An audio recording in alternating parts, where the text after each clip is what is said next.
All right, everybody, welcome to the first episode of the Draft Degenerates podcast from the Degenerate Sports Network. We changed the name. I thought it was better this way. I made a unilateral decision on that, by the way. Just did that. So if you guys didn't notice until just now, that's what the name is going to be. I did not. I didn't either. That's what we're going with. DSM Prospect Pod's fine, but we got to do a little bit more branding, I think, if we're gonna do it now. But anyway, first episode back, we're finally into draft stuff. The NFL show we were doing was all right, but I think that we kind of tapered off that after a while. This season's been weird in the NFL. If you wanted to hear about it, you can literally go anywhere on this planet and talking about it. It is what it is. But no, we're talking about the real stuff. This draft, what everyone's watching. Well, half the league roughly is looking out for at this point, I should say. That's what we're here to talk about. We're starting with wide receivers. Obviously, a lot of players drafted from this position every year. League needs a bunch of them. They get drafted high. Good place to start. And Dalton in particular, I'm just going to let you know right now. I know you have been deep into this class for a while with some other stuff you're doing. Yeah. So hopefully you'll be able to give us even more insight than we can probably give Jake and I is just starting to do this process. So. The expert of the group. Yes. Right now especially. Yeah. Yeah, I mean, great year. Basically, I'd say great year for a wide receiver 1A type. There's a lot of those. Like, I think the best way to put it is if you like Zay Flowers, there's about 8 different versions of Zay Flowers in this class. Like, that's actually top end of this class. Yeah, I like that. I get that for sure. That's basically what this is. No, yeah. I kind of think I get that from what I've watched so far. Again, we will watch more guys than what we talk about today, but we're going to give you our current top 10s. That will probably evolve, of course, over the time, but we'll get to the end of the season or end of draft season. We'll have our boards and everything. We'll get to see what changes, what doesn't change. But for now, we're going to go over the guys that we have as our top 10. So I do want to start things off like we always do, and we did last year, is our honorable mentions. Guys that we aren't going to talk about in our top 10, but one might be in each other's top 10s. We'll see kind of where those guys land. And also just guys we want to make sure we spend some amount of time talking about before we get into our top 10s. So Dalton, actually, I want to have you start here. Outside of your top 10, give me a couple names of guys that you definitely want to make sure you talk about before we get into our top 10. All right. Do either of you guys have Aaron Anderson from LSU in your top 10? So I do. Okay. We'll wait on him. Yeah. He's an honorable mention for me as well. Okay. Gotcha. So we'll talk about him a little bit then. Jacoby Lane from USC. No, he's not in my top 10. He's one of the guys I watched, but is he in yours? Yeah, he's my 9. He's your 9. Okay. All right. How about did any of us put Nick Harbor in our top 10? Now simply could not do it. Let's start with him. I mean, he's the most fun prospect in this entire class. Very fun. So he's 13 for me. I have a second round grade on him right now. His is probably the most 40-time contingent prospect in this class. Because I mean, if he's in like the 4.4s, he's a day 3 pick. But if he runs sub 4.3, like some people think, he's going in the top 25. Yeah.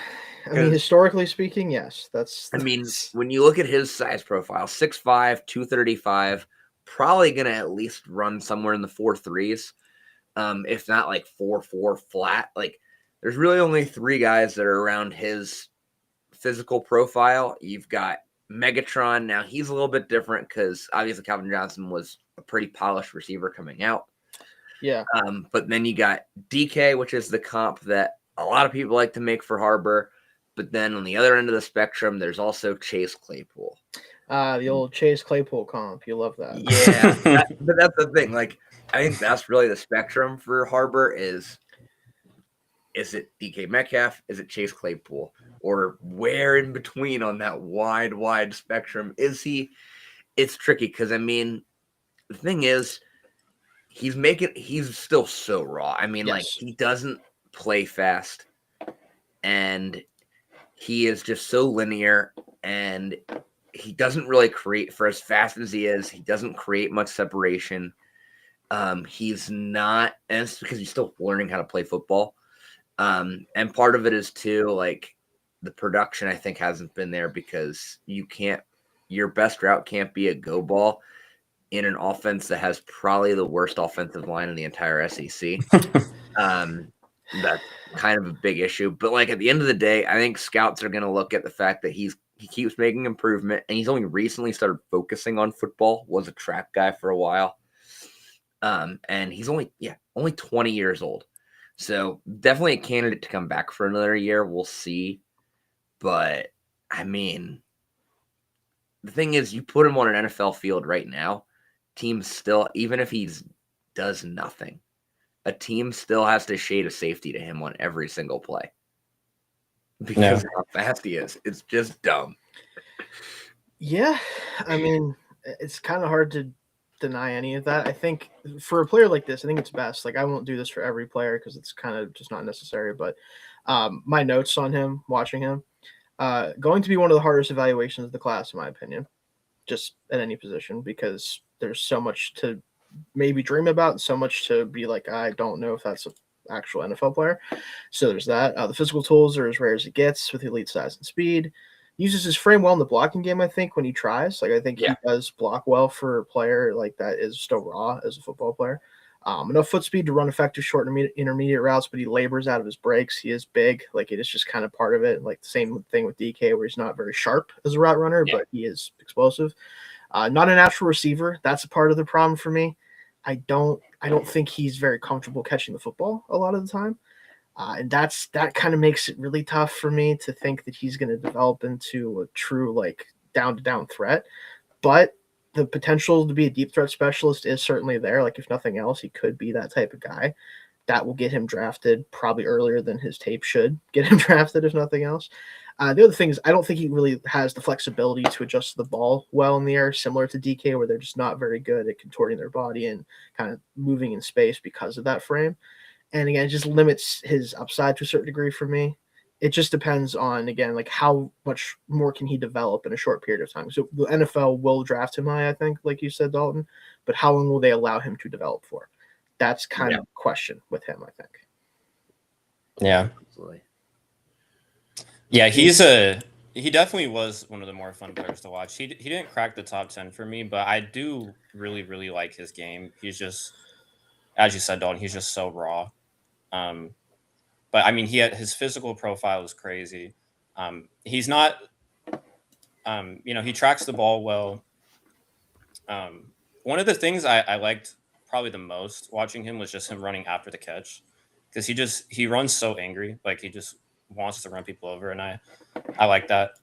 But yeah, you guys kind of explained it well. The lack of a real developed route tree.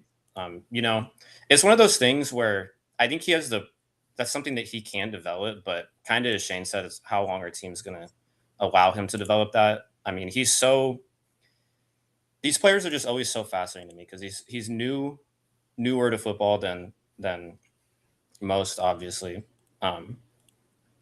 So there's so much room to grow, but yeah, he's just overall too raw for me.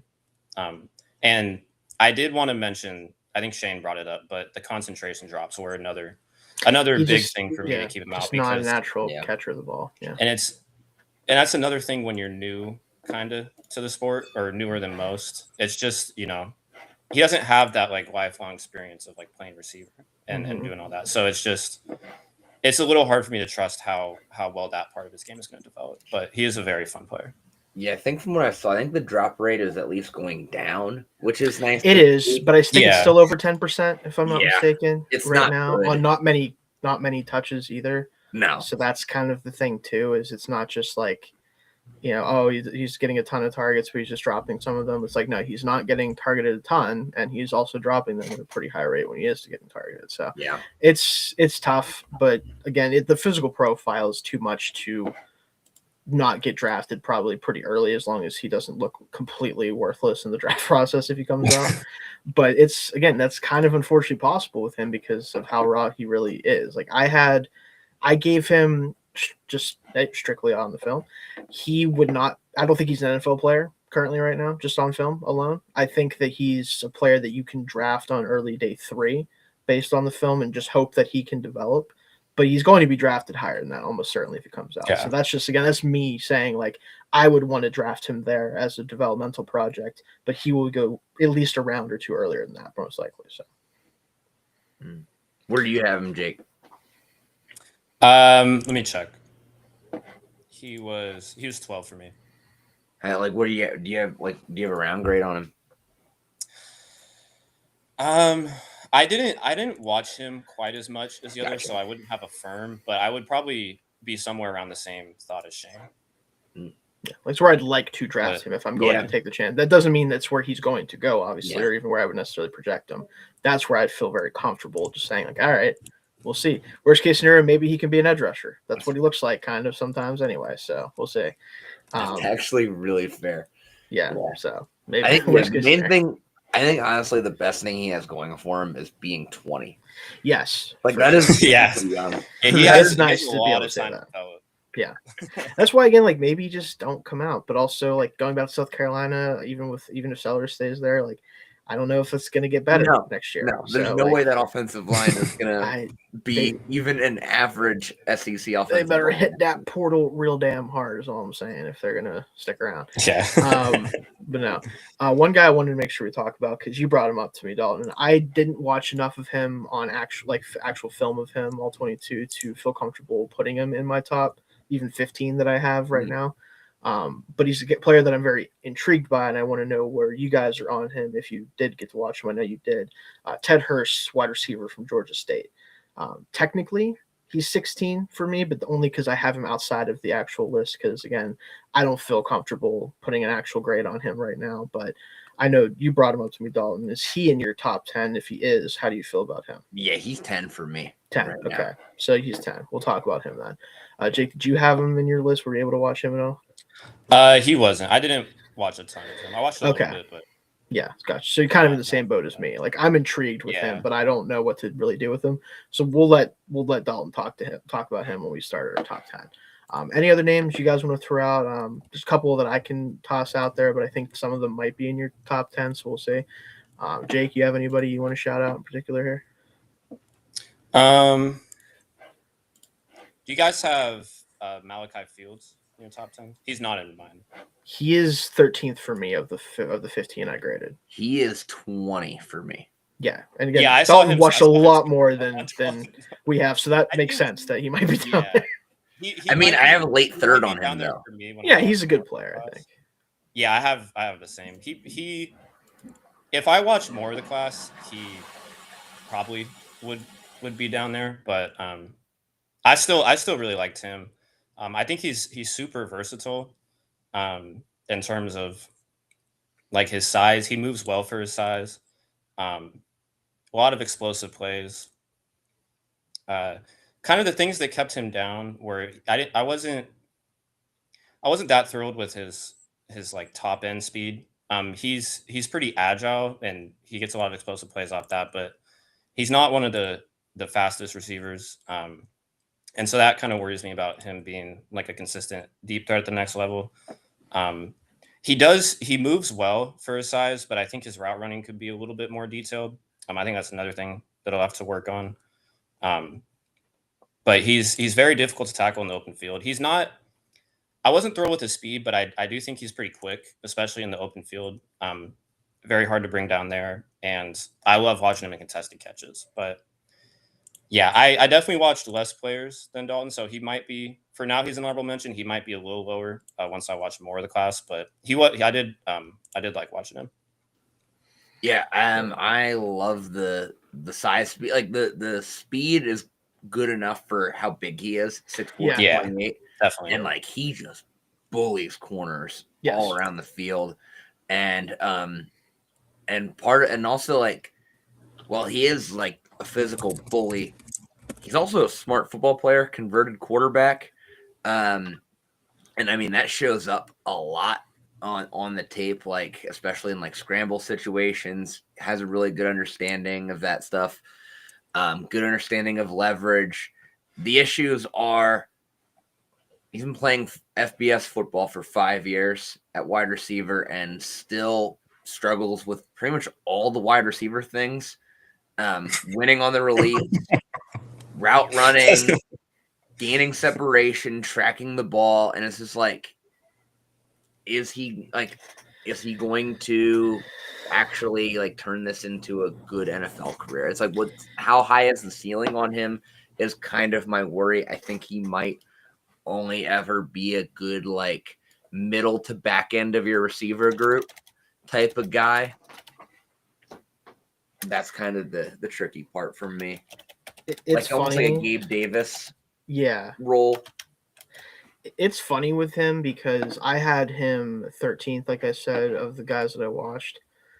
And if you were to ask me, and I have this in my as part of my notes now for players, is role projection, right? So what do I think their role in the NFL is going to be? I have him listed as something, one of my favorite terms for receivers nowadays is sacrificial X. The kind of receiver that you have to throw out there because you have to have someone who can actually play X wide receiver, be on the line, deal with press coverage. But sometimes that guy isn't a big part of your offense if you're, certain types of offenses, or you're at least willing to throw that guy out there just to take coverage away from someone else. And he very much right now fits that mold of like, he's big, he's tough. You have to try to cover him because if he does get a ball his way, he can, bully a corner and get the ball. But he's not really refined in a lot of ways, like you said, Dalton. So he's not going to be like a consistent down-to-down guy that gets a lot of targets, but could play a role that some teams do have. Like, I think that's a real role. Yeah. So he's an interesting guy. Yeah, he's a guy you throw out there next to Puka, Ladd, or JSN. Yeah, exactly.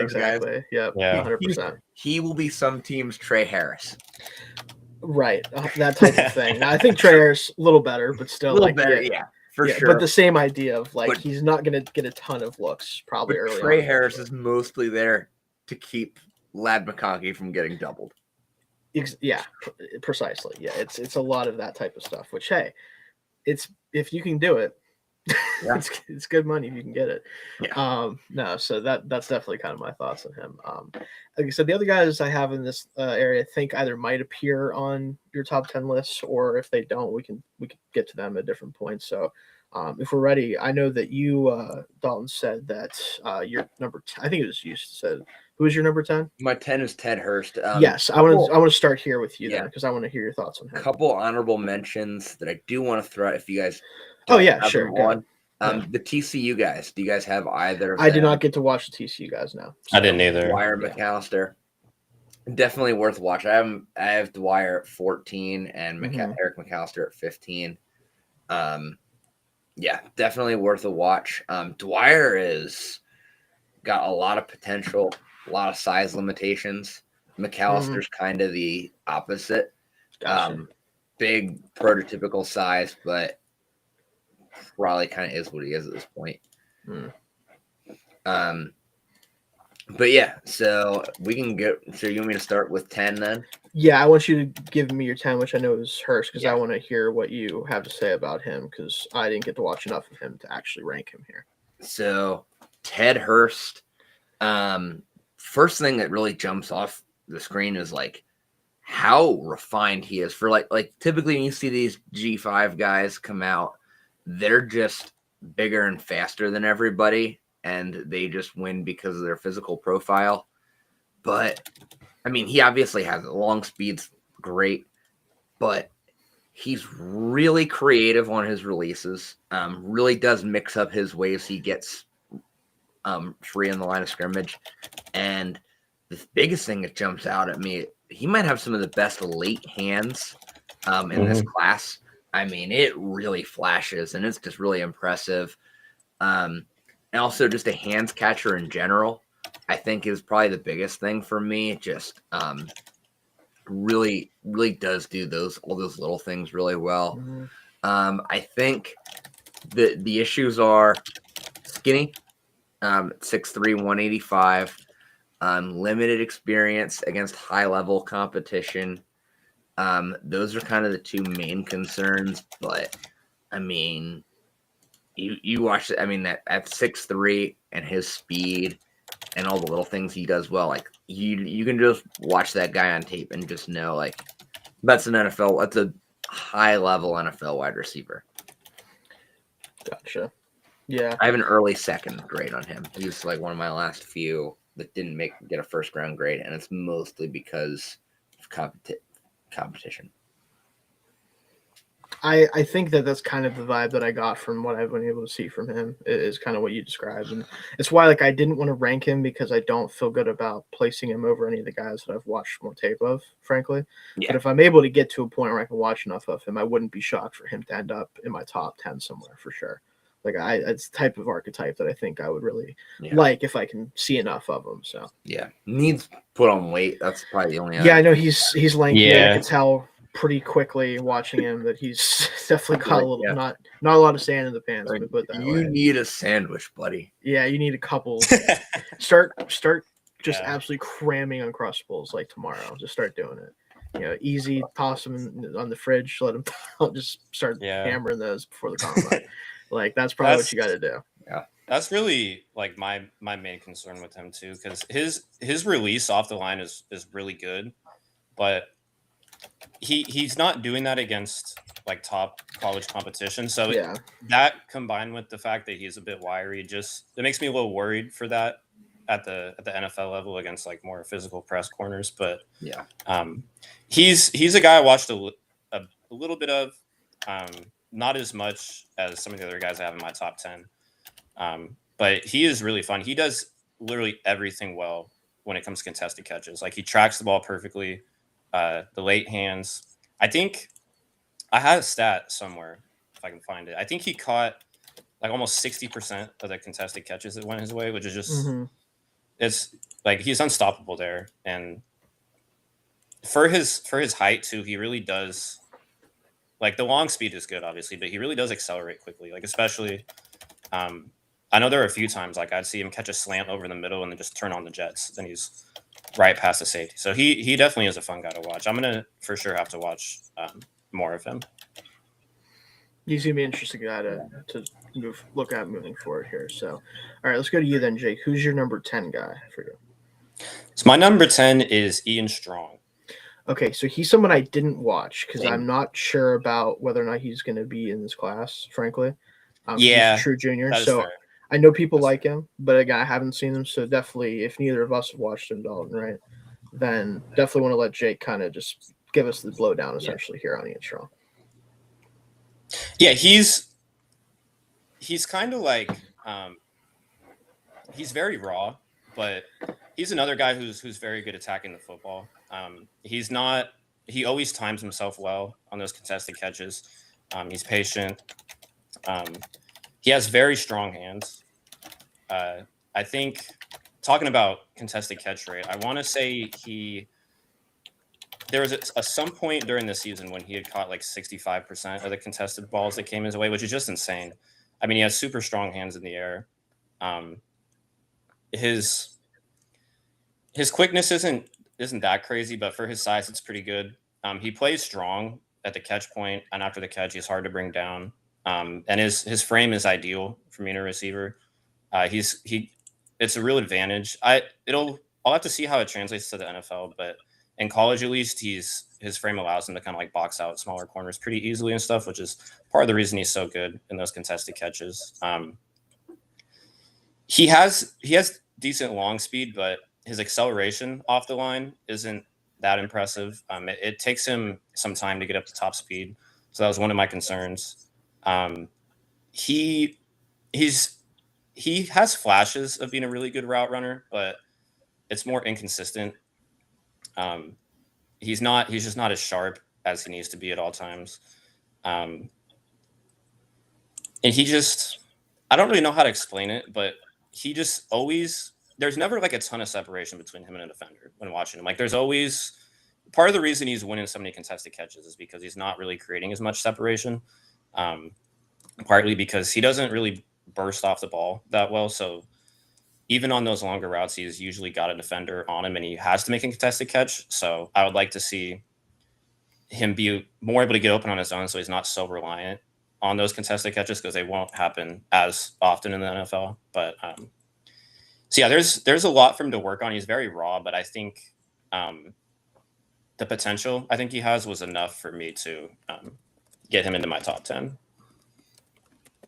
Yeah, I just from what I was like hearing you saying, like I was like doing a little research on him. I think definitely a good candidate to come back and like maybe transfer to like Yeah. actual Power 2 school that's not Rutgers.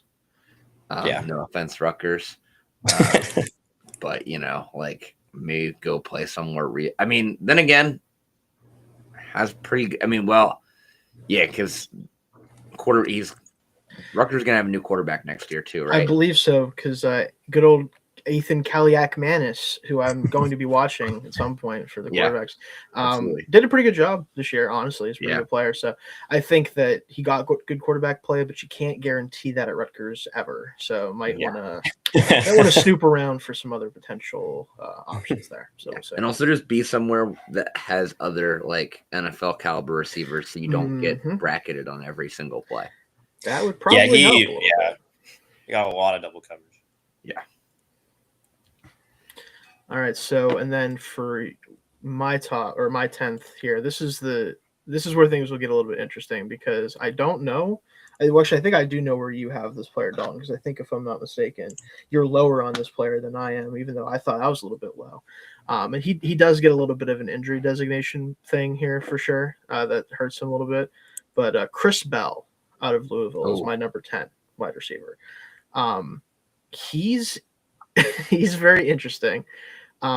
Super explosive athlete, like awesome with the ball in his hands. Like you could tell that he's, despite being 6'2", 220 frame, like he can really move, like not so much fluidity, but explosive movements, right? Like very much kind of like a DK Metcalf type. I know we've said that name a couple times.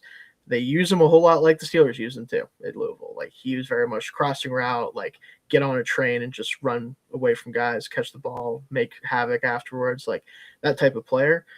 But the ACL definitely hurts him. We're not going to see him test. I think that would have been really awesome to see him test, to see just how explosive he really is ultimately. And kind of the rest of the stuff, I don't know. He might be not necessarily a one-trick pony, but he very much is a running catch threat. Like he doesn't separate particularly well down the field, but he can win on in breakers, crossing routes, slants, stuff like that. Tell me if you've heard that before about, again, DK Metcalf type of guy. Looks natural catching the ball overall. Better drop rate this year than previous years. But again, that knee injury is going to keep him from testing. I think really hurt his chances of going early, on top of just the injury itself, maybe limiting him early on in his rookie season. So that's the general gist on him. Yeah, he was 16 for me, but I mean, like, I still had like an early third grade on him because I mean the speed, like you said, that was my first note. If he's even, he's leaving. Very much that guy. Like he pulls away from people, but the route tree is so limited. It's funny. You mentioned DK. Yeah. My first thought on him, especially like, I mean, you look at most of his production at slants. I do think like at the size profile, like the absolute best case scenario for him, his like peak ceiling, the dream ceiling for him is Michael Thomas. Slant boy. Okay. Okay. I haven't heard that nickname in so long. I know. And that's the thing. Like Michael Thomas had 470 catches his first 4 years in the league. Right. And was drafted in 2016. But I bet you nobody under the age, or very few people under the age of 15 know who Michael Thomas is. Mm-hmm. And that's a short, explosive start, and then nothing else. And that's because as soon as Michael Thomas lost a step, he was absolutely worthless. Yeah. And that is my worry with Chris Bell, is if he can't win with his speed, he has literally nothing else. I mean, he can move well after the catch. It's great, but like you have to actually play wide receiver at a certain point. You have to actually be able to run routes and get open creatively. Yeah. You have to find holes in zones and sit. And like it's not like college where it's very easy to just get the ball in the hands of your best athletes. Their NFL defensive coordinators make a lot of money taking guys that are good at one thing away. Yeah. So, that's the tricky thing for me. Go ahead. Jake. Especially with how like he's like if he's even, he is leaving. But when it comes to like lateral quickness. Like he can't move side to side quickly, and he's also I don't think that great with his hands against like handsy cornerbacks. No. So those are two like huge.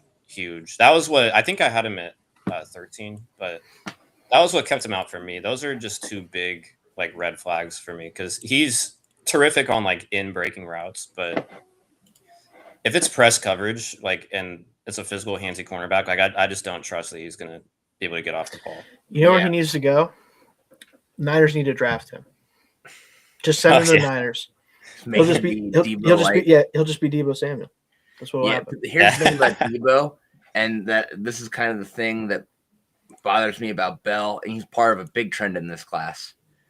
Deebo's a great blocker.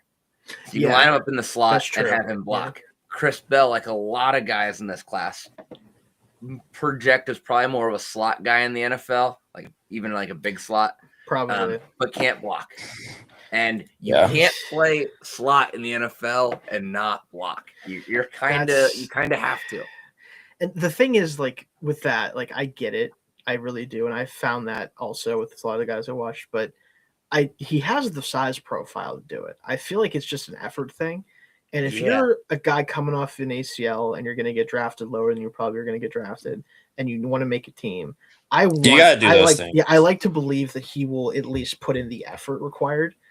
Because if he does, I think he'll be fine. Like that's what I have, like his projection, and like what I have as his archetype, and what I have kind of as his role as a power slot, like Rackmaster type of guy. Like that's what I have him listed. And if he can't do that, like you said, Dalton, then I don't think he can be I don't think he can be an X for sure.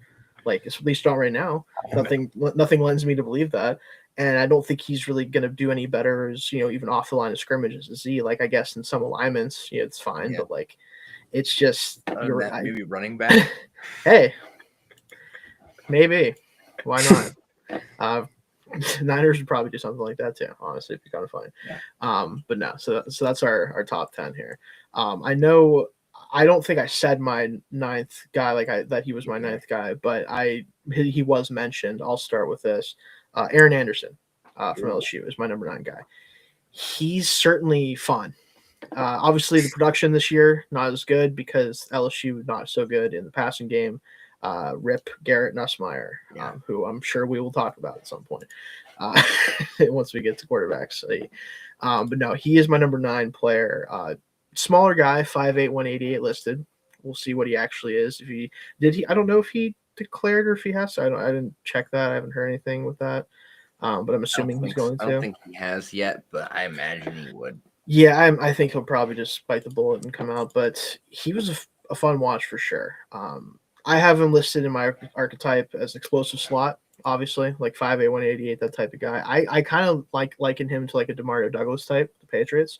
That's kind of what I hope he ends up being used as, like that type of player. Just get the ball in his hands, man. Like this dude flies, like for real. It's really fun to see him with the football in his hands. And honestly, just his routes, you can tell too, like he is just as explosive without the football. It's really tough that LSU was not able to get it going this year because that could have been a fun offense with this group of receivers. Because he's the only one I was able to watch of the group for this exercise. I'll watch more of them at some point, I'm sure. But they should have been a lot better in the passing game this year. It's really too bad that they weren't able to do it. But a couple other things on him before I send it over to you guys. Again, quick and clean out of his breaks, separates with ease against especially slower DBs, obviously. I think he was weirdly kind of like a willing blocker for his size, honestly. Yes. Like, I was surprised by that. Like, at least, obviously, when you're 5'8", 180, there's only so much you can do sometimes, but it wasn't a lack of effort. Let me put it that way. No, he plays tough, definitely. And fundamentally sound, he's 5'8", 180. Yeah, it's just you only again, it's not his fault at all. It's just what are you gonna do? I think the hands are a little questionable. Get 5'8", 188, it's gonna be tough for you to have a super low drop rate with that type of thing. Limited production this year, like I said, but LSU's offense was terrible. I think he'd be just a really good third receiver for you as a true like slot guy. So that's why I have him here at 9. Yeah. That was pretty much the only role that I see him in. So that was kind of I mean, with his size, it's kind of But I really respect like how tough he plays. Like not just his effort in blocking, but like he's not going to shy away from catches in traffic or over the middle. He'll take. I Big think it's hits, 4 or 7 uncontested this year. I think specifically. Yeah, So, no, like, he plays above his size. I don't know how well that's going to work at the NFL level, but it was something that I kind of admired about him when watching him. But yeah, I mean, his speed is like the quickness in which he reaches like top speed is just crazy. He runs, yeah, it's so smooth. He runs great routes, a threat with the ball in his hands. Like he does a lot of things really well.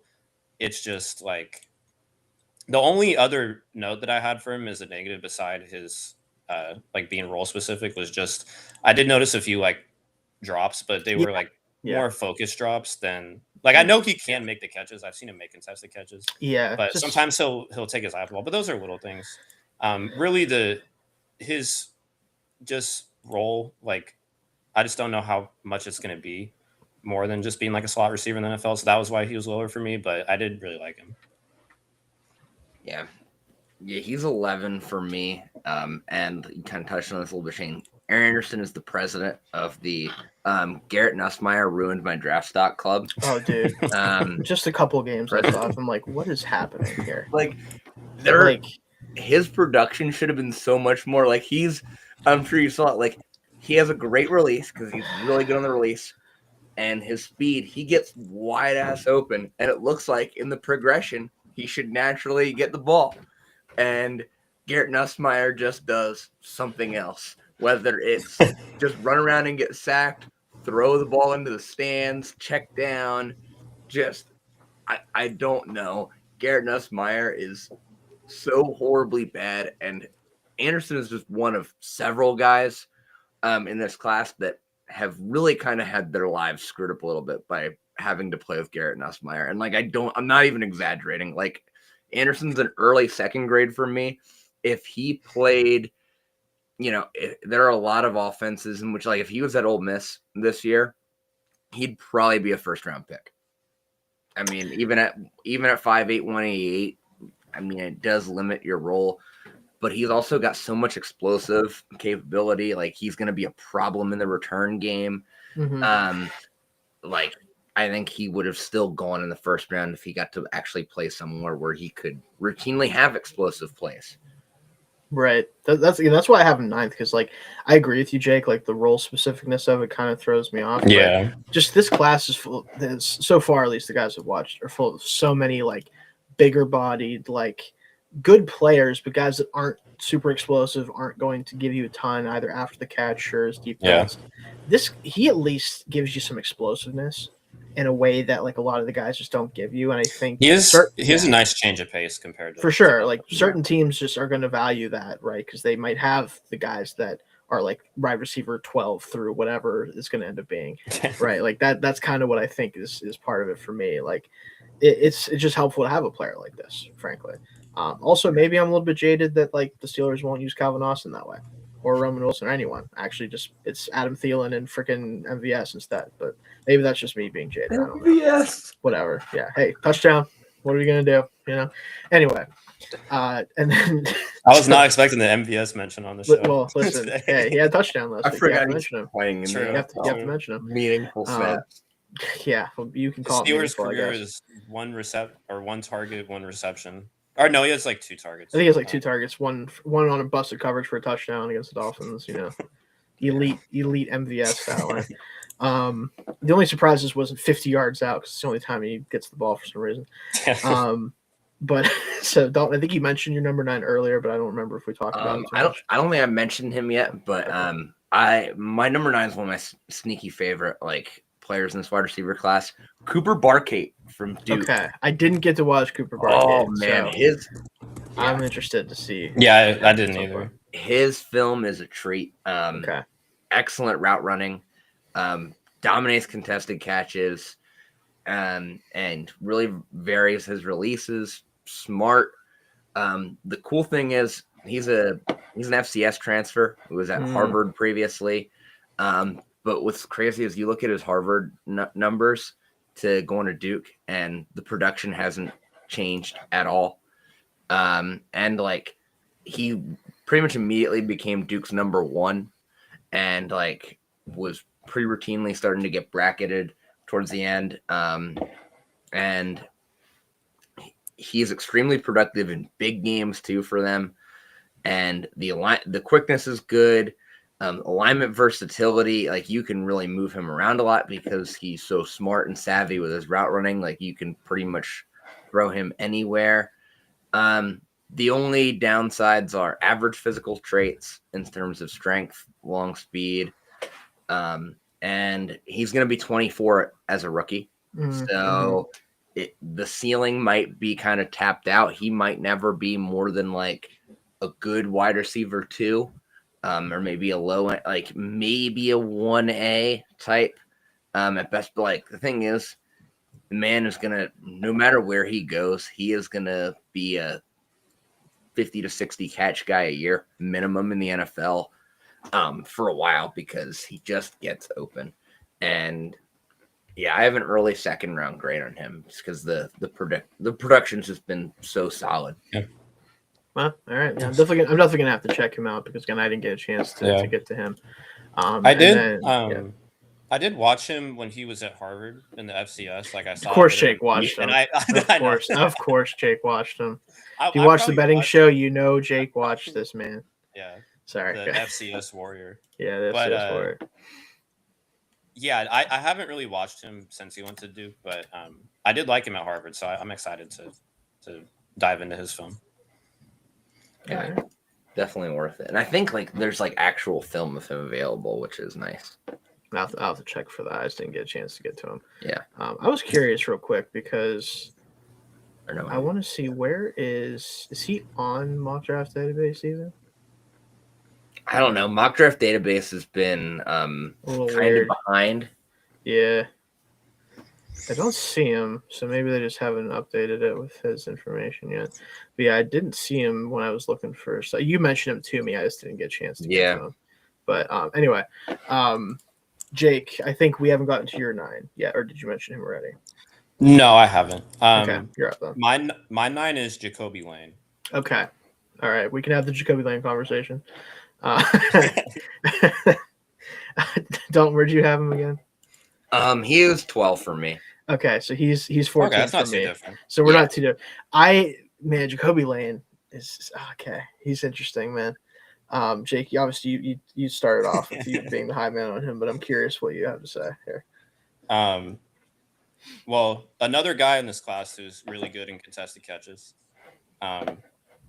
Very, very good in 50 balls or 50-50 balls. He just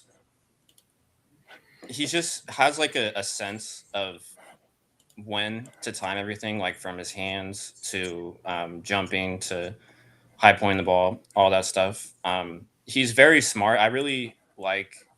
He's not overly athletic, but he kind of makes up for that with just his football IQ, especially against zone coverage. He's really good at finding a spot to kind of sit down and settle in between defenders. I could see him playing in the NFL on the outside or inside as a slot, so I do think there's some versatility there. He doesn't have a ton of top end speed, and it kind of takes him a little while to get going, which is one of my concerns with him.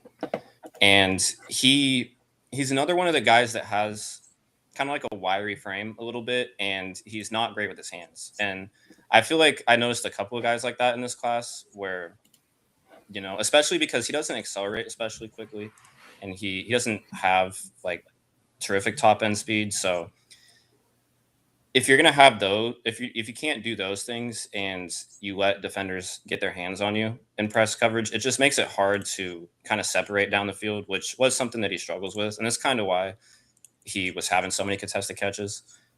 So those are kind of things that knocked him down a little bit, but there were some things that I really disliked. Like I love him in contested catches, even though this class is kind of crowded in receivers that can do that. I think he can be versatile positionally in the NFL. And he's just smart. Like he just seems to have a good feel for the game. If he can work on getting like out of press coverage, like hand fighting and his release package better, then I think his potential will be a lot higher. But yeah, he's my 9. Yeah, he's gonna. Right now, I think that you kind of touched on it. Like the right now he does one thing really, really well, and that's contested catches. I mean, the zone definitely like has a high football IQ. Like he's a guy that I think is 3 catches, 50 yards, and a touchdown every week. That's going to be his NFL stat line. And like, yeah, he's going to finish the year with like 10 touchdowns. You're going to be like, oh man, he probably has 100 catches. And you're going to look and he's like, no, he caught 60 balls this year. That's just going to kind of be who he is. He's going to be a monster in the red zone, even in the NFL. Yeah. I would like to see him put on a little more weight. He's 6'4", like 200 pounds right now. I'd like to see him be more like 210. And yeah, just get a little bit better as a route runner. I think would help him a lot. That way he doesn't have to do everything with just jumping way higher than everyone else around him. Like that's really how he makes most of his plays right now. It's run down the field, get no separation, and then the balls is going to be up there, and I'm just going to get to it before anyone else can. That's pretty much his whole MO in man coverage, and then does make some really nice plays, finding open spots in zone.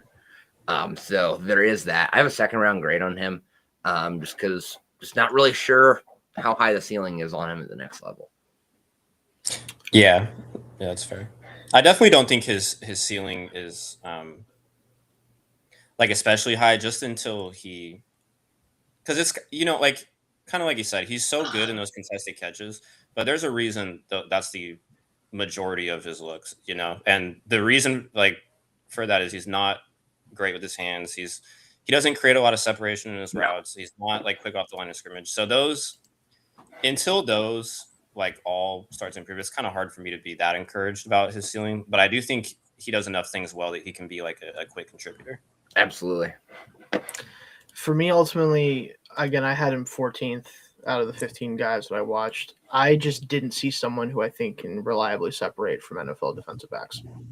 And like, if I don't see that on your film, I'm not going to be able to rank you very highly for me. I just probably won't be able to do it, especially because I think he's good in contested catches. I don't think he's elite in that. I really don't. I think he's just good, especially in a class that's already very good at doing that for the most part, especially some of the top guys. So I think his build-up speed is good. I think he can get down the field as a deep threat, and whenever he has the time to get down the field and on longer developing routes.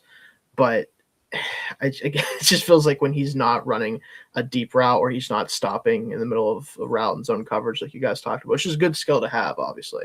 But when he's not doing one of those two things, everything feels very labored. Like he just doesn't move super well in and out of his breaks. He is a taller, lankier player. I'm not that surprised by that.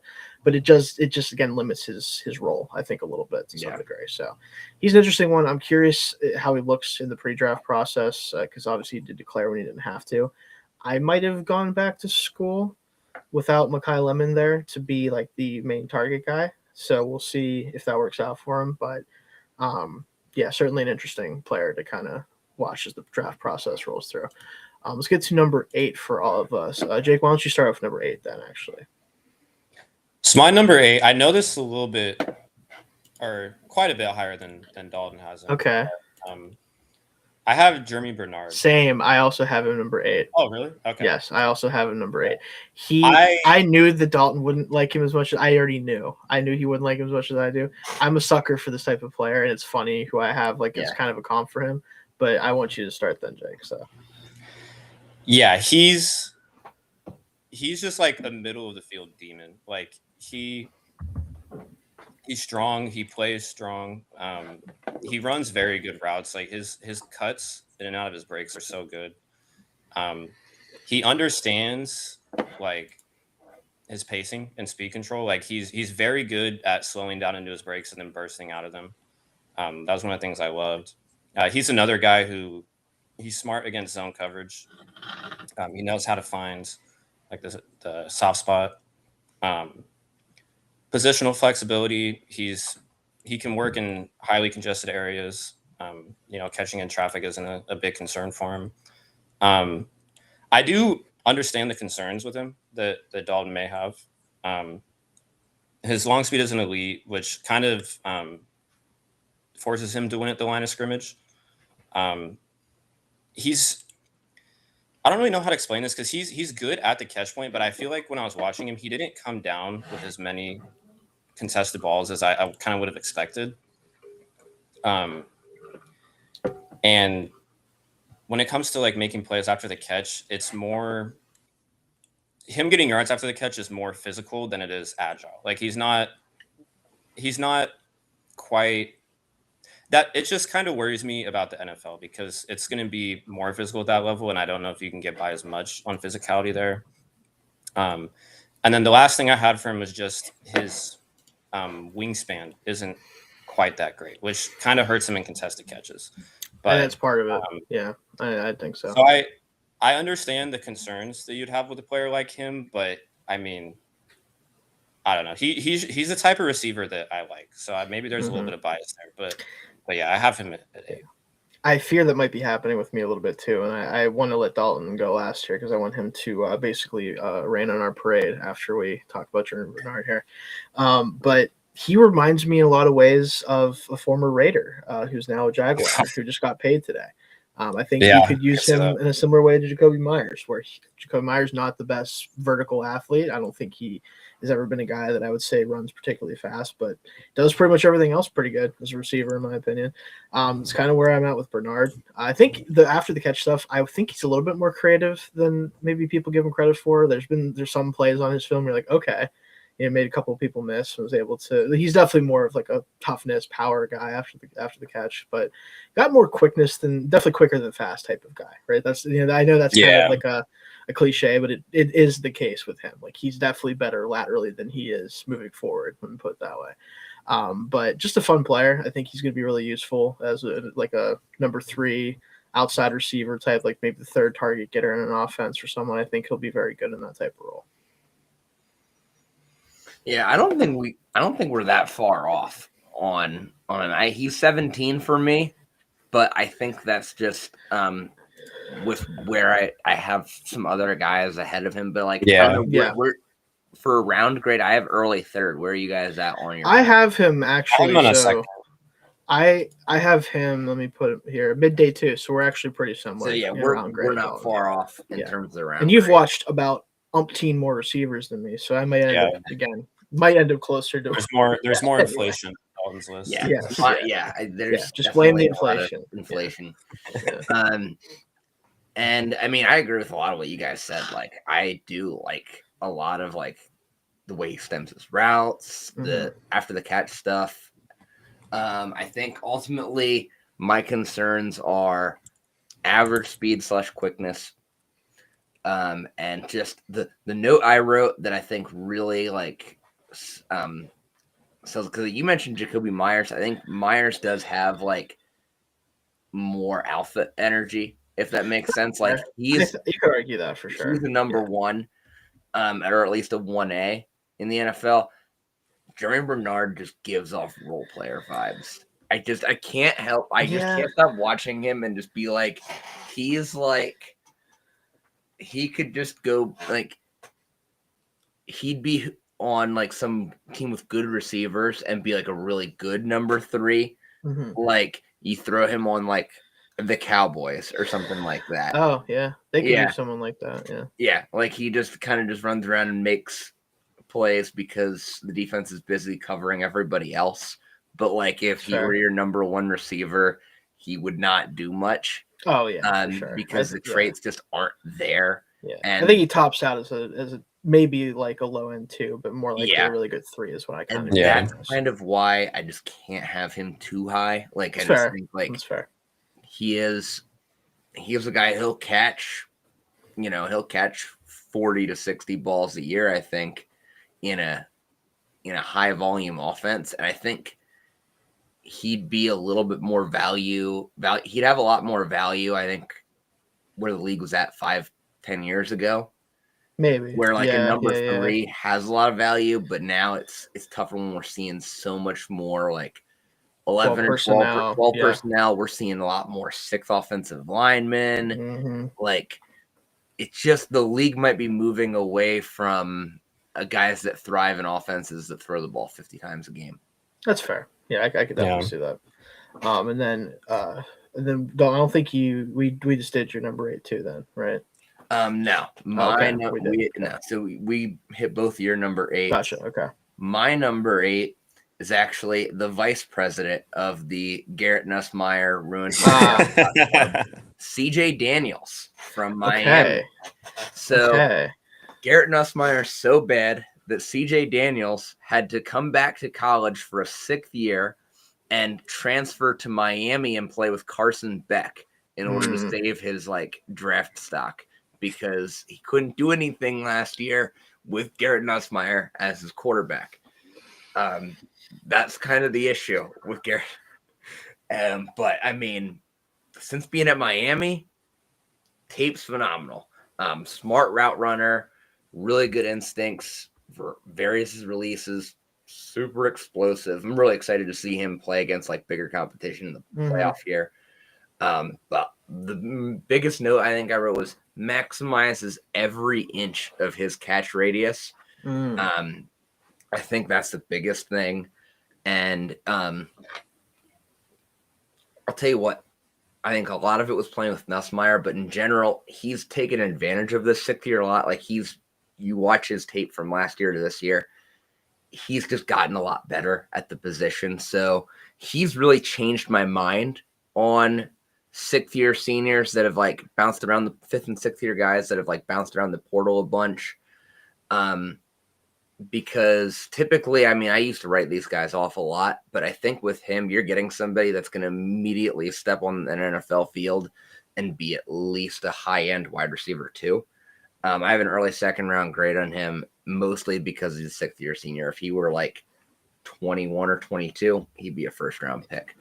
The only tendency to flail was my only tape concern. I think he's such a good defender. He kind of just gets a little goofy, but that's about it. Really, really awesome film. I don't know where you guys at on Daniels. So I didn't get to watch him, unfortunately. He was one of the last guys I didn't get to. So I will have thoughts on him certainly at some point. Maybe it'll be nice to see him play in the college football playoff, like you said. Yeah. So we'll see, how that plays out. But definitely someone I'm interested in. I think, if I'm not mistaken, he was originally at Liberty before LSU and then went to Miami. Okay. So I do remember hearing about him. So he's not unknown to me, but I didn't get a chance to actually watch him. So I wouldn't have any thoughts there. Yeah. I watched a little bit, but I wouldn't say I really watched enough to give him an accurate ranking. Gotcha. Yeah. All right. Another guy to go back to. Yeah, let's get to then. We should be at our number 7 wide receivers here. So, Don, why don't you start off with number 7? All right, I got Chris Brazil from Tennessee. Oh boy. 7. Okay. Are we pretty far off on him? No, not he's my 6. Okay, so you guys are high. I am having him at 12. Okay. You guys will watch. He's certainly fun. Part of it, I'm not going to lie to you before you guys get into it, because again, you have him higher.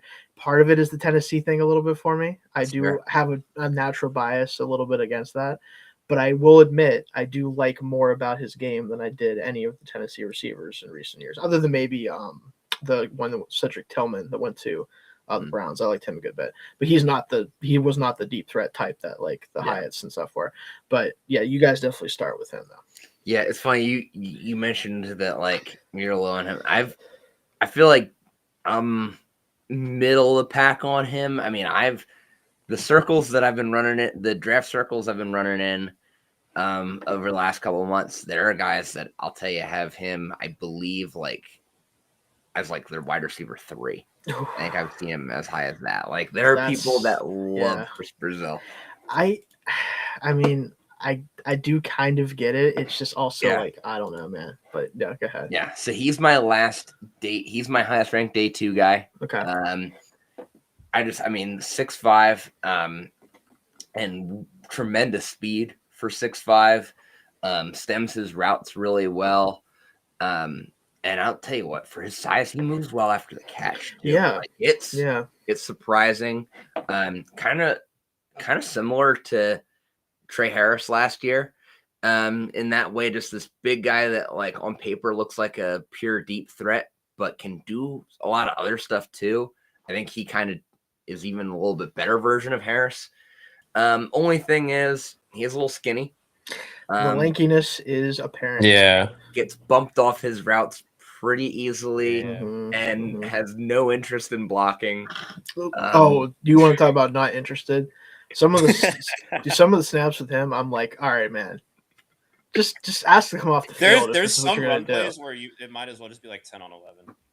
I mean, that offense is weird, so I can't even be that mad about it. But it's also like, just ask to come off the field if you're just going to do this. Yeah. Like the last guy I saw that was this disinterested in blocking was he might be worse than Savion Williams last year. Oh, I remember. Yeah, you were like Savion couldn't block me. Is basically how it felt. Yeah, I mean, it wasn't they couldn't. He wouldn't. Didn't have any desire. Wouldn't. I should say, wouldn't block you. Yeah. So that's tough. Yeah. And the other thing is the release repertoire could use a little bit more. Man, the ceiling on him is just so high, because he does already like he's gonna be pretty good on contested catches, especially if he puts on a little weight. And I mean, he's just at worst he's gonna be a really, really major problem down the field. But I think he also does enough with his route running that there's just a creative offensive coordinator will have a field day with him. What do you think, Jake? Because you have him at 6, you said, right? Yeah, I'm high on him as well. I hope his career is more successful than who I'm going to compare him to, but I see a lot of Martavis Bryant. In him. Okay. The White Tiger. Oh boy, as John Gruden called him. That sounds about right. Yeah. I actually forgot the Raiders traded for him. You didn't. Once upon a time, a third round pick. Once upon a time. All right. Anyways, don't trade for receivers from the Steelers. Specifically, don't give them third round picks. Yeah, I mean, even George Pickens, as good as he's been, has started to do some funny shit now. He's starting to be George Pickens again. Starting to do some funny. Still, would probably give up a third again if you're the Cowboys. But still, absolutely. Yeah, but it's just funny that he's starting to do the thing now. It's like, guys. Yeah, they're not winning. Well, exactly. That's the problem. And he's number 2. Yeah, he was okay. I think number 2, whenever he's still putting up 90 yards because Dak's leading the league in passing yards. But well, also CD was hurt for a while. It was too. It helped. Yeah. Sorry. Go ahead, Jake. You're good. Yeah, I actually do like his release package. But he's just. I think he could be more like. I don't really know how to say it, but just comfortable in his body in contested catch situations and stuff like that. I don't think he positions himself as well as he could, or uses his body. And he is definitely a wiry frame, so he's going to need to put on muscle. But I just think he could contort his body a little better against the press coverage and in those contested catch situations. But I do think those are things that will improve, and I do like his release package. So he at least has something there where it's another way for him to get off the line. Not going to be a huge yards after catch guy, but I just love so many things about what he does. He's got great length. He's very explosive. There's just so many things. It's just. I could just see him being like Martavis Bryant, but if he didn't do all the dumb stuff and if he could harness that potential, I have very high hopes for him. I understand. I really do. I think for me, it's just all the things that he does well. I think he does all of them inconsistently well. You know what I mean? Almost every part of his game, I'm like, okay. One time, I'm like, okay, I see what you're doing here, and the next time, I'm like, I don't know. Or the effort's very weird sometimes. You talked about that, especially his run blocker. The effort definitely is a little bit of a. It's just it kind of gives me, and unfortunately, I love this player, and maybe it's going to work out a little bit better now that he's on a team that desperately needs him to do something. But it kind of gives me Adonai Mitchell vibes a little bit in terms of the hot and coldness of everything, and he'll look like the best dude on the planet before the ball is thrown to him, and then all of a sudden it's oops. Never mind. Not that that's frazzle necessarily, but the same idea of I don't know. But he certainly has a ton of potential. He's one of the guys. If I was drafting a receiver on day 2, especially if you got to the middle of day 2, he would be one of those lottery ticket guys for me personally. Let's see what happens. I don't know exactly, but I'll give it a shot. He's really is a build a player type of guy, in terms of the skill set and everything. So we'll see what happens with him. who's your number 7 or 7 then, Jake? Yeah. So my number 7, I know this is another one that I'm higher than Dalton on since I got a sneak peek at his list, but I have Zachariah Branch number 7. Okay, so he's another one. I wish I could have gotten him. I didn't get a chance to get to him either. I hate it. I kind of hate it. I know that I'm like, I think I'm higher than a lot of people will be on him, but when the ball is in his hands, he is so good. But the problem is just getting the ball in his hands at the next level. Like that's the best way I feel like I can describe it. Okay, like. He's so explosive. Like he catches and just turns up field so smooth. There's not like any hesitation. He can turn from a receiver to a runner very quickly. He can be used in a lot of different ways. Like creative offenses can line him up at running back. He can play in the slot. Just a lot of different ways you can use him. He's very athletic, and I think, for his size, I really like his contact balance. Like I think that's a sneaky good thing about his skill set. He's also, that's not a huge thing for a receiver, but another plus. He has 2 kick returns for touchdowns in his college career, so he can bring some value there. Yeah, that is value. But yeah, the problem is getting him the ball. Not a big catch radius, and he's not especially good in contested catches. He is an undersized receiver. So I think, I have him at 7. I'm very high on him, but I can understand the concerns because I do think he's a player that's going to be a little more scheme dependent. And like, he's kind of going to need like a good play caller to really get the most out of him. And his route tree could be refined a bit as well. I don't think he runs the most refined routes, and especially against physical corners, he just doesn't have that much of an answer at the line of scrimmage. But when the ball is in his hands, like, he's a big play threat every time. So I could see both like the high and low rankings for him. I'm more high. I definitely understand being lower on him, but he's just so dangerous with the ball in his hands that it's like that's all my brain like focuses on with him, I guess. I don't know. What's your round grade on him? I have him like early to mid second. Okay. I'm a late third on him, so we're not actually that far apart on the grade. Yeah. Did you want to go, Shane? So I didn't get a chance to watch him, but he kind of, unfortunately, Jake, and this is going to sound really bad, and I'm not trying to like make you look bad or anything like that. Kind of reminds me of how people would talk about Arian Smith from Georgia going into the draft, and unfortunately, that's the thing. I could totally I could see him having so much success, but I could also see him just like not being that usable. Like I can't imagine he's as bad as Arian Smith is from from an actual like catching the ball perspective, though. It's can do that. So maybe it's probably not gonna be that bad, but that just reminded me a lot. Like if you can get him the ball, but like he can catch the ball, like that is right. Gotcha. He's 19 for me. Mm-hmm. But again, that's just because of inflation. Not blaming on the inflation. But quick, elusive. I just think this is just one of the deeper. Receiver classes. It seems like it. Yeah. Quick, elusive. It's not as the class isn't high end like we thought it was going to be, but the depth is there. Quick, elusive after the catch. Tons of versatility in the run game. I think like he's like 25 pounds away from being Woody Marks, which would almost be ideal for him. Okay. But that's a lot of weight. Like that's the issue. He's just he's not gonna. He's not gonna put on that much weight. Good weight, anyways. But like the issue is like at 5'10", 180, struggles against press coverage. Also, one of many slot guys in this class, or that will be a pure slot guy in the NFL. Doesn't block very well. Tries to, but again, 5'10", 180. It's just hard to block. You're not blocking any NFL linebacker at 5'10", 180. Probably not blocking most safeties. You might not block many slot corners now because half of them are safeties. So who cares?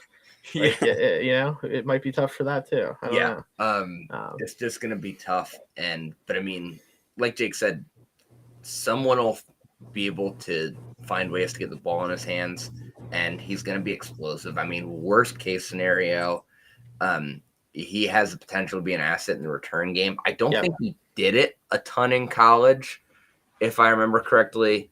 I think he only I believe he didn't really return a ton of punts and kicks, if I remember. He has. He did it a lot at USC. That's right. Yeah, he's got 10 kick returns this year. Never returned punts in college anywhere. Yeah, I don't know if he's really the modern kick returner in the NFL type either. Honestly. Yeah. I mean, with how elusive and shifty he is, I'd like to see a team try it, especially as a punt returner. I think he'd be a good punt returner type. Yeah, which I don't get why. Which also raises some red flags why he hasn't been doing it in college. I mean, I don't know. He's a wide receiver 1 in college because of the physical traits, so you don't really want a guy that's such a big part of your offense returning. Probably not. Yeah, especially when you have 100 scholarship players to give playing time to. Yeah, one of them can return punts, I'm sure. Yeah. But no, I get that one for sure. My number 7. Now that we got through those guys here, I think that this player is going to be in both your top 10s, I imagine, because he hasn't come up yet, and I didn't see him on unless you're really low on him, Don. Which, hey, it's possible. Inflation, remember? Elijah Surratt from Indiana is my number 7. I am not low on him. I didn't think he was my 11. Okay. So I'll you guys go and then I'll reveal it. Okay. So I do like him a lot. I really do. So he to me is like the ideal number 2 possession wide receiver type. Just big, strong, is going to find soft spots in zones, against zone coverage. He's going to be able to body corners and man coverage. Not the most natural separator in my mind. I don't think he's a plus athlete, but I think he's a good enough athlete for what his role is going to be and what it's been for Indiana. Very consistent player. Assuming he gets some run in the college football playoff, which he should. I know he's missed a little bit of time this year. He's going to have 4 straight years in college of 700 plus yards. Always been productive everywhere he's been. He just screams ideal number 2, power guy as a possession wide receiver, going to play in the league for a long time, probably catch 60, 70 balls a year, and just you're never going to be upset about a player like that on your team. That's about as simple as I can make it. And him and Indiana and those guys have really kind of set the table for the college football playoff in a way that we haven't seen since it's come out so far. So it's going to be very interesting. How about you, Jake? Oh, you want me to go first? Yeah. Yeah, he's kind of, for me, a victim of a deep class. I did really like him. He's just outside of my top 10. But yeah, he does a lot of things really, really well, especially in contested catches, which I feel like you could say about a lot of guys in this class, but he was actually one of the best. Very physical receiver. I really like his release package, how he's able to move laterally. I think that's because, especially for guys at his size, I feel like it's a little bit more rare for them to be able to be quick side to side, getting out of breaks, speed and stuff like that, which he definitely has that. Yeah, he's not just overpowering smaller corners or anything. He has the agility in that regard. The top end speed I wasn't a huge fan of. He made a ton of contested catches, but his arms aren't especially long. So he will be able to make them in the NFL, but I don't know if it'll be at as outstanding of a rate. And I do think, I know I just complimented it, but I do think he could still develop his release package a little bit more. But I see the sign, he's able to move quickly side to side, but I think he could be a little more diverse in his attempts to get off the line and stuff. But those are some of the things that had him lower for me. But yeah, I did really like him. All right. So he is wide receiver 2 for me. Okay. All right. Yeah. I respect it.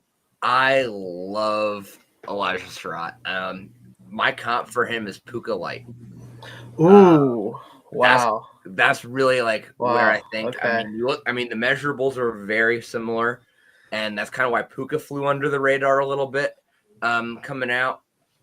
But I mean, the route running is just ridiculous. I mean, just literally is turning guys around with his route running. I mean, he's putting people in a blender on a pretty regular basis. Also, while he's great against man, understands where to sit versus zone as well, really well. I mean, the nuances of the position he just does so well. Yeah. Sure-handed, moves well after the catch too. So like he's not just going to be a pure possession receiver. I think he does enough after the catch that he can make plays and get a little bit more. And very willing blocker. And you can also move him around a ton. He deals with man coverage really well because of his, again, deep bag of releases, because again, he just understands the position so well. The only thing keeping him from getting like a top 10 grade for me, and keeps him like more middle of the first round for me, is the elite physical traits just aren't there. Especially the speed, the size and speed just are average for an NFL wide receiver. But when you're that good at everything else, it doesn't matter. Like I think the elite physical, the lack of elite physical traits is probably what keeps him from being a true number one. But I mean, he's definitely going to be a 1A, like in the NFL, I think at worst. And who knows? You put him with the right offensive coordinator, and he's probably going to keep doing what he's doing in college, from a production standpoint. The only other concern I had from the tape were play strength a little bit. I'd like to see him get a little stronger. That's kind of why he's kind of Puka light, because Puka is basically a tight end. I mean, there's a real argument that Puka Nacua is a tight end, but that's a whole other discussion. Or let's put it this way: he and Brock Bowers and Harold Fannin Jr. all play the same position, whatever that position is. But the other thing with Surratt is tendency to let the ball get into his body.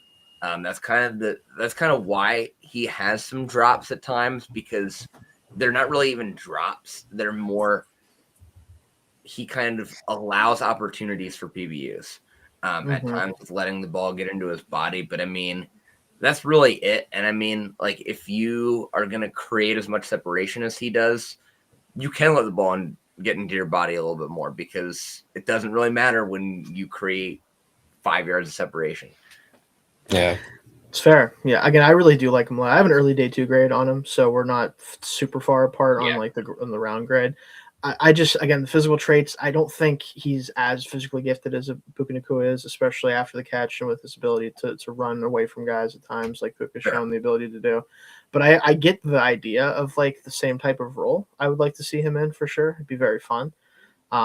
But yeah, I think ideally for me, he'd be like my perfect number 2 receiver, where it's like, I don't have to worry about it. I know if my number 1's getting double covered, if I throw it to my number 2, he's probably going to be open. He's probably going to get the catch.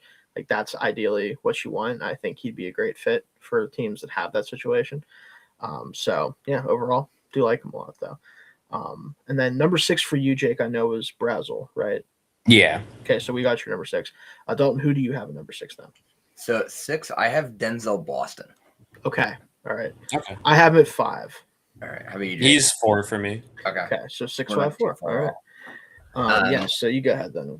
I like the size. And above average speed for his size. I think like that really helps, especially with contested catches. Really good hands. Just does a lot really well. The main concerns are change of direction. Route running could use some refinement, but I mean, physical traits are really nice. High football IQ. I'm worried about how linear and raw he is with some of his route running. That kind of limits what he's going to do at the next level, especially because like the size or the speed is good for his size, but like, is he just going to be mostly a red zone target? That's kind of my wonder with him. The film wasn't as impressive as I expected it to be, but I have a late first round grade on him. So he's my first guy on my receiver board to have a first round grade. Okay, so I have him at 5, so I'll go next year again. Kind of echoing a lot of the things you said. I think the things for me that I like with him are all the things you kind of expect for someone of his profile, right? So you're talking about the size, the ability to win contested catches, be a physical X receiver. So this is a true like X to me, like someone who can step outside and be that physical presence out there for your offense. Has more juice to him, I think, overall than I expected for someone of his size. Like you said, he is a little faster for his size than you would think. That's definitely a big part of it. I kind of see similar. I think he's a little bit more juiced up like Michael Pittman type, which I think means he can be a pseudo receiver one, but you'd like someone else to maybe be the ideal one next to him realistically. So that's kind of my profile for him overall is like if you can get that type of production and player type out of him just with a little bit more juice maybe, that could be a really good player to have at the end of the first round. I also have a late first round grade on him. But I do think he's not a natural separator either, like you talked about. It does lack some fluidity when moving laterally and not really going to give you a ton after the catch creatively, especially. Like he'll get going forward just with his frame, but not going to make people miss or anything like that. Yeah, he definitely doesn't have that like side to side quickness, but he does. I do, especially for his size. I do like his speed. I mean, size, he did return a punt for a touchdown last year, which I just think is fun for that is cool. Yeah, like that is it was. cool. I think it was against like an FCS team, but hey, I mean, counts. So that's kind of when you can just do whatever like that. But fun trivia during the draft: this man returned a punt. True. So he's 6'4". He returned what? He can. He can move. Like he can, for his size, like he can move. It's just not. It's more of like a build-up speed than like somebody that's going to make you miss like consistently in the open field. So I definitely understand that concern. Another guy who's really good in 50-50 balls. I mean, he tracks the ball really well. He controls his body well. Very strong hands. My main concerns are just like I feel like I've said this about so many receivers so far, but just getting off the line of scrimmage because he's not like, especially against like bump and run corners, he's not great at creating separation off the line because he's just not. He doesn't accelerate that quickly, and he's not like extremely twitchy. So I think for him, two big things are just a better release package, which I don't know because he's not super lateral quick. I don't know exactly how great that's going to be, but just a way to defeat just getting bumped off the line. And then I would like to see his route tree expand a little bit more, which I feel like is similar for kind of guys of his status in the class. But I mean, I like his effort. He's willing to block, which is more than you can say for a lot of receivers in this class. He has good technique. It could be cleaned up, but the fact that he's willing to, and at his size, and he shows glimpses of good technique, so I think that definitely can be something that he can do. But yeah, I don't know. I think we're all kind of in the same spot on him here. Yeah, it was very similar. I think we all have a very similar thought. Just again, 6'5", up the board, so it's not surprising there. My number 6 guy, before we move on to the rest of the number 5s, other than mine, because that was Denzel Boston. I'm very curious where you guys have this player, Omar Cooper Jr., the other Indiana wide receiver. I have at number 6. So I watched him a little bit today. Okay. I didn't really get to him. So you didn't get to him, okay. But everything I'm watching, I don't really, what I did see, like, I don't really get the hype. Okay. Like, he might be a day 3 guy for me. Okay. I don't know, like a early day 3, late day 2, probably on that fringe. Okay. I don't know. I think he has another year of eligibility, doesn't he? I think he does, but I wouldn't be surprised based on what I've heard from different places that he comes out because he is getting hyped up a little bit. Yeah. Jake, where did you have him at? Did you watch him? I did a bit, not quite as much as some of the other guys, but he was outside my top 10. Okay. So for me, I'll just give you the comp to give you an idea of why he is where he is, because I'm a very big fan of this version of this player. I think this is Rams Robert Woods, like to a T. This type of like true like slot Z number 2 wide receiver will block for you, has a ton of positional versatility, deep threat at times as well. Weirdly enough, for his build, he has 8 deep receptions or not 13 deep receptions and 8 touchdowns over the past 2 years on deep throws. Like despite playing almost 90% of his snaps in the slot this year with Surratt there and everything in Indiana. I think you could line him up pretty much anywhere. I don't love him as an X because I just think the size profile isn't great out there and not as physical as some other guys would be. But he just he's a player that, for example, like I really would love to be on like a Pittsburgh Steeler as a fan, like of the Steelers. Like he feels like a perfect fit for what they everything they don't have at receiver right now. I'm a big fan of specifically Rams era Robert Woods, which is I know a weird thing to pull out of nowhere. Yeah, that was. But I forgot about Robert Woods. But like that dude was putting up 1,000-yard seasons in that Rams offense with Brandon Cooks and all those guys. Like he is legitimately like that's the type of player I think he could be if used correctly. And he is like my last non-first round receiver, so he's very early day too. Like at the top of the second round, I'd be very comfortable taking him. Fair. All right. I'll have to look at him more. Yeah, he's a lot of fun for me. I thought he was really fun. Number 5, I had Denzel Boston. Jake, who did you have at number 5? So number 5 for me was KC Concepcion. Okay. Same. Okay. Oh wow. No, I do not. So I don't have him at 5. Sorry, I have Denzel Boston. I was saying to you guys the same on that one. I do have him my top 10, and I will spoil it right now. He is number 2 for me. Ooh. Oh, okay. So we'll talk about it. Nice. But I have a first round grade. Also, so I'm pretty high on him. I've seen this a lot, like floated a lot, but I've seen a lot of comparisons to Khalil Shakir. Okay. I love Khalil Shakir. I love Khalil Shakir. It's nothing against him. It's that I think it's more so the explosiveness. I don't think Shakir is nearly as explosive. That's the only thing. That's fair. That's the only reason I don't love the comp. I know it's not your comp, Jake. You said just what you've been hearing, but like it's. Yeah. I see a little bit of it. Yeah. Just like good off the line of scrimmage. Just very crafty after the catch and some like short area quickness. I could see. I do think he'll be better than Khalil Shakir. As Shane was discussing. I was more so like that's just a weird comp for me a little bit because I'm like just from the athletic perspective. I don't know why, but I've seen so many. Like I've seen more than a few. Yeah, comps are not always a good thing to do anyway. But it's more so just the explosiveness difference to me. It's just kind of strange.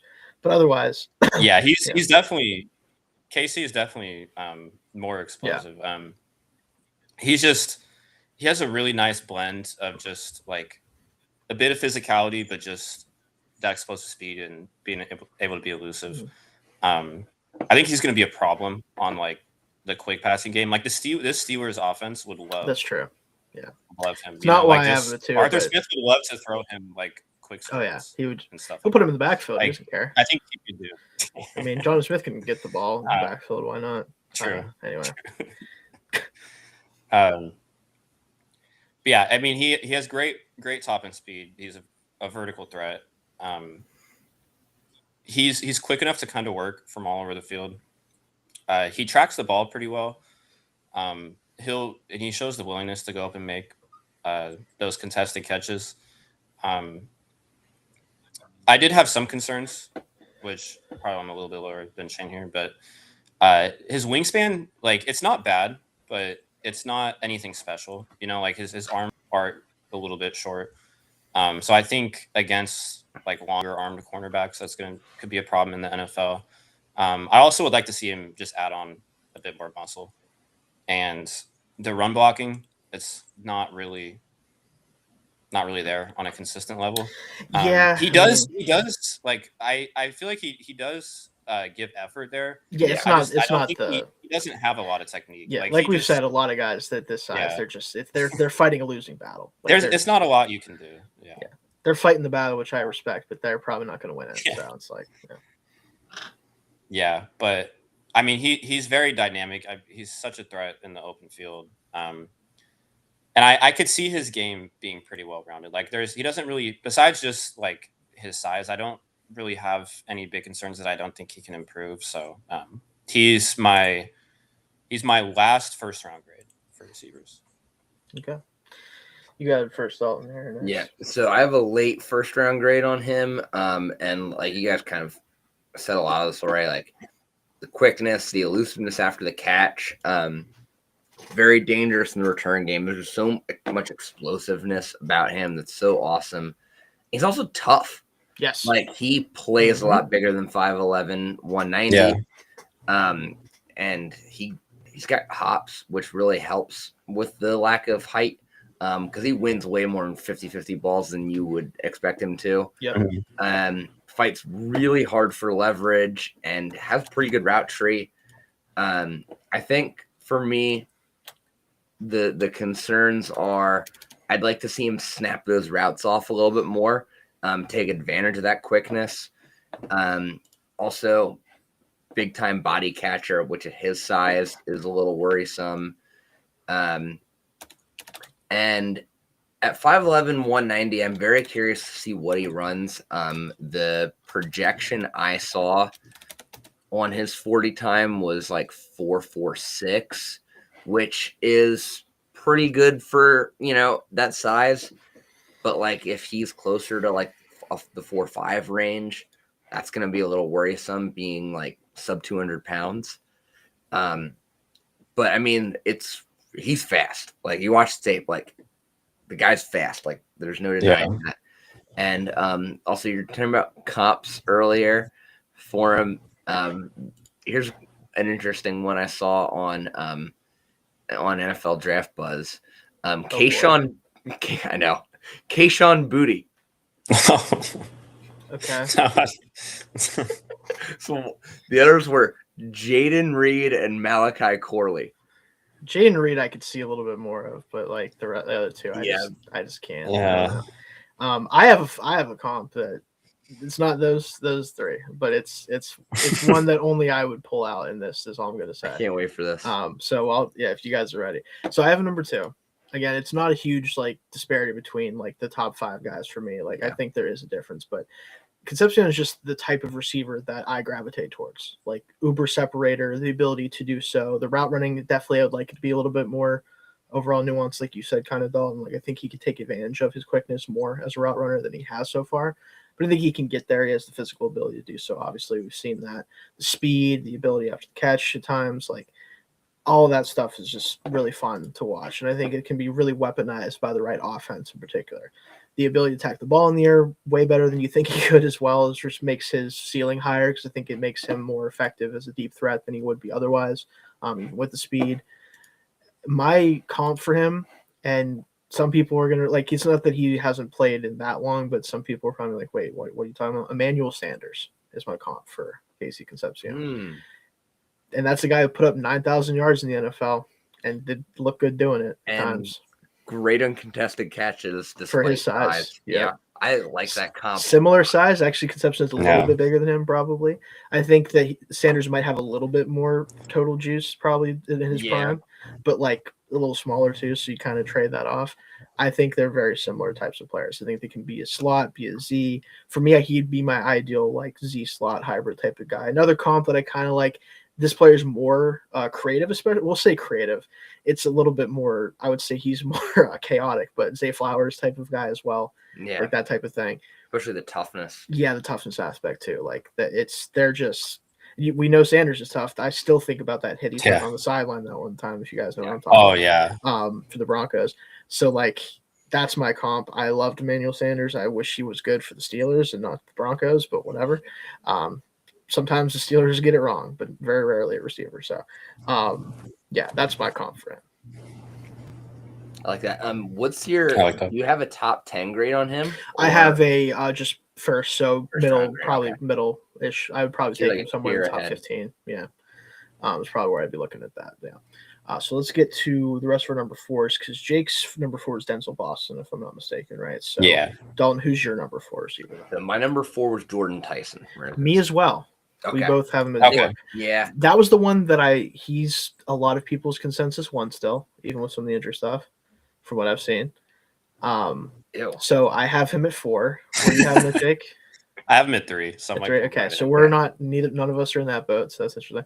But yeah, he's 4 for me as well. Yeah, preseason he was a first round grade for me, fringe top 10. I think he might have even had a top 10 grade for me, but he's a late first now for me. And injuries are a big part of that. Yep. For me too.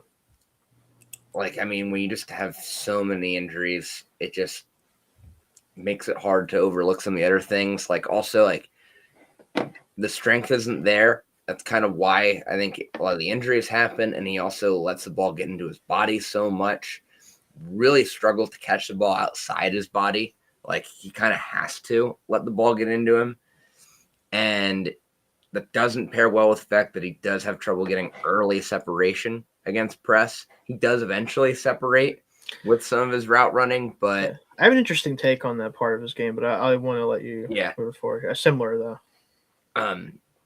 But to get into the positives, like the acceleration's awesome. Yep. He's a tough runner after the catch, willing blocker. I think the toughness aspect's there, despite the strength, the physical strength not being there. I do like the vertical speed. That's kind of what allows him to separate down the field is that speed. And he is pretty elusive after the catch too. So I think there is a lot you can do with him. You can move him around a lot. And the drop rate has improved. Just one drop this season, I think. Yeah. So. But I just don't know. And also, like, I think the part of the reason why he hasn't had as many drops this year is he got hurt again this year. That is part of it. Yeah. For sure. Like, again, that's just, it's really tough with him to have more than a late first, but like, he's going to go to a playoff team and probably be a stud. Yeah, probably. I could see him, if we're doing this just for a second, we'll get into mock drafts later once we get through some more positions, but would probably make a really good Bronco. Him and I agree, but I don't want to. I know you don't want to see that, Jake, but it probably would make a good Bronco because they've been able to make it work without a player like this. So if he does get banged up, it's not the end of the world. But if he hits, it could be rough for everyone. Not also maybe the goal shouldn't be to keep adding receivers to make Bo Nix throw the ball 50 times. That's actually true. That's fair. That shouldn't be the offense. Yeah, like, maybe you're we're right. Gonna talk running backs soon, and I think that probably should be the direction they go. I know you love RJ Harvey. Can't do it, though. You won't get me to do it. But come on, like RJ Harvey can't carry that offense, and Bo Nix can't either. Like, I mean, get sure, that man a tight end or a running back. A tight end I could get down with for sure. Anyway, I get it though. With Tyson, for me, the thing that I noticed, and it pissed me off, I'm not going to lie, is it felt like there was so much fucking wasted movement with his routes. Like, what the fuck is he doing at the start of routes sometimes? Like, I don't know if it's like a timing thing with their offense. He's like biding his time to get to his, like, I don't know what it is, but sometimes he's just doing shit where I'm like, you don't have, what are you doing? He does love to like especially if he's running like a 5-yard out, he loves to like enunciate that break. Like he really, I don't know. It definitely is a little extra movement. I know what you mean. And like, I'm not saying that's like necessarily the end of the world, because it might be just like a coaching thing, or he just might need to like stop doing it, and it might be as simple as that. Maybe he could just be coached out of it. But every time I'd see it, I'd be like, start running your route. What are you doing? What's going on? Yeah, I just don't think he understands like any other way to create leverage. He just moves around a lot till he gets the leverage he wants and then runs away. And like, that's great. Like, he's a good enough athlete to do that. Like, that's what keeps me coming back, where I'm like, he has the athletic tools, he has the frame you'd like for a receiver one. Like, all that's good. He just does some shit that I'm like, why are you doing that? Yeah, in the NFL, you can't spend the first second and a half of the play at the line of scrimmage. You just can't. You're gonna get your quarterback murdered. There's no way. One play where he like, I watched him make like, he had like 3 different releases in one play. Like, and he would beat like his defender with the release, stop, and like go back around. Like, he was trick shotting them, Jake. What is he doing? Trick shotting. What the fuck is he doing? He's not great at like using his hands against press coverage. So I think that's just kind of like a crutch for him, you know? Like but he definitely has a lot of ways to move in at the start of his routes. Like, a team, if he goes to a team with a bad offensive line, like he can't be. He can't be doing all that because like he can't play. There's multiple times where he would break inside or outside and beat his man, and then like stop and come back across into their side. Like it's kind of funny. Yeah. But if it wasn't for his injuries, he honestly might be like my number one. Because he does so many things well. Like he runs good routes. He's super when he quick. decides to run them. Yeah, when he doesn't take 3 seconds to get out of his release, he runs great routes. You know, the Raiders drafted him, guys. He would never get the ball. Gino, he would turn around and Gino would just be on the ground every time. Oh my god! Sorry, we don't need to make this about the Raiders. It just made me laugh thinking about it. No, that was the Gino would see 3 defenders in his face, and he was going to look over, and Tyson is still like making his third break. He's doing a jig in front of the court. He just sit there chopping his feet for 5 seconds. Oh my god. Anyway, sorry. Yeah. Now he does so many things well though. Like he has good ball skills. He's smart, like late hands, good against zone coverage. Great after the catch. It's really just the injuries for me. Like it's sad to say, but that's like the biggest reason he's at 3 for me. Yeah, he's gonna get dinged. Yeah, 3 for me. He's gonna get dinged for that a little bit. I'm very curious to see if he's healthy and able to test and all that good stuff. And what do we get from the combine records and everything, like medical rechecks. It's gonna be interesting for sure with him, because I think that will impact it a little bit too, for sure. I'm curious how much he gets dinged, because we saw last year and the last couple of years they were dinging dudes a full round or so. Yeah, I mean they were taking guys that probably should have been top 20 picks, and they were falling to like later day 2. Like it was wild, and like they're balling out this year. Yeah, for the most part. Some of them have unfortunately also been banged up as well, but it's going to happen. It's fine. Let's get to our number 3. So obviously, Jake, that Jordan Tyson was your number 3. Yeah. Dalton, I'm curious if we're aligned on this one or if we're gonna have a different. I'm guessing. Does yours have anything to do with fruit? It certainly does. Little citrus, Mekhi Lemon. There's big citrus over at Iowa State that we'll get to, I'm sure, at some point. And then there's little citrus now with USC, Mekhi Lemon. I'll make this, like, this one doesn't have to be particularly long-winded, I don't think. This is the ideal, like, slot receiver type. Like, dynamic slot receiver. I think he's smaller than some of the guys he's going to get compared to, like the Amon-Ra St. Browns and stuff like that, but very much reminiscent of, like, what they're about. For sure. Like the type of player that they strive to be is the same type of thing you're getting from Mekhi Lemon. He smart route runner that could punish both zone and man coverage, ball winner despite his smaller frame, like big time ball winner somehow.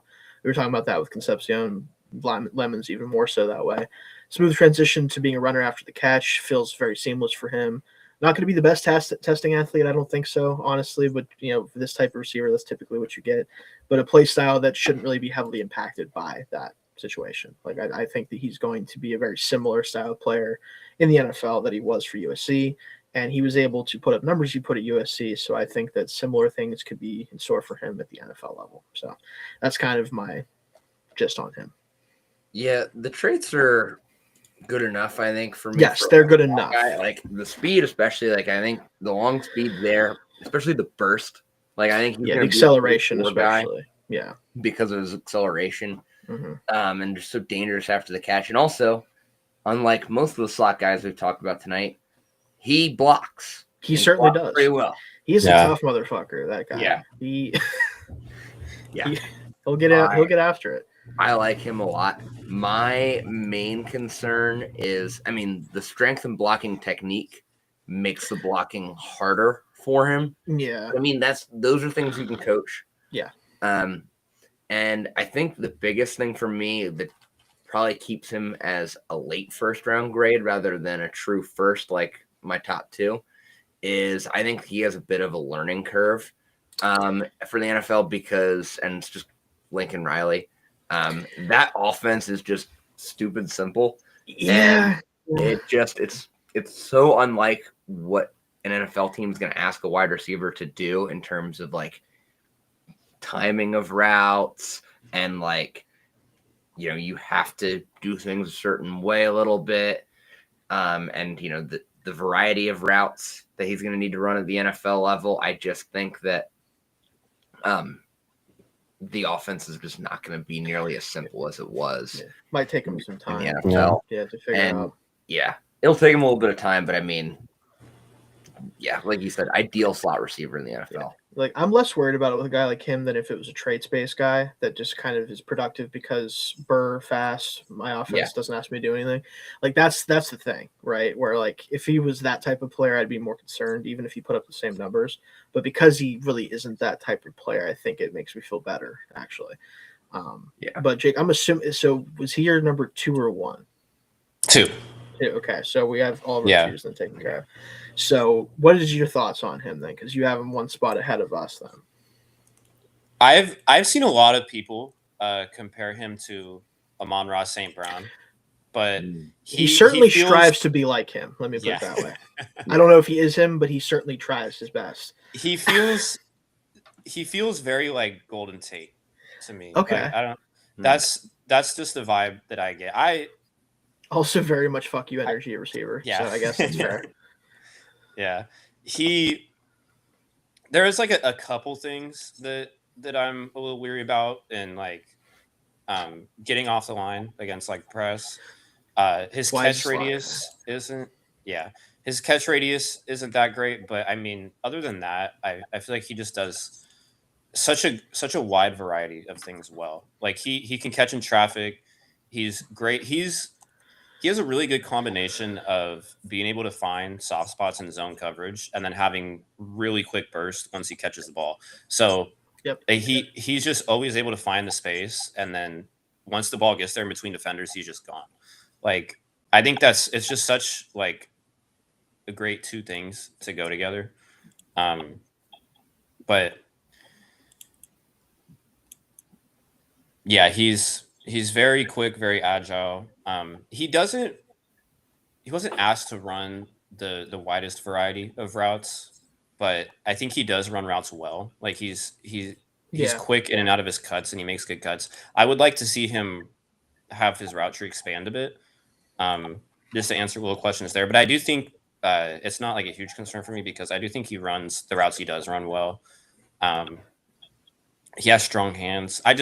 He does so many things well, and we're all kind of in the same boat on him here, but that's why I have him at number 2. Yeah. He's just such a wide skill set. Did he accept any invitation to like any of the showcase games, like Senior Bowl or Shrine Bowl? I don't think I saw him yet.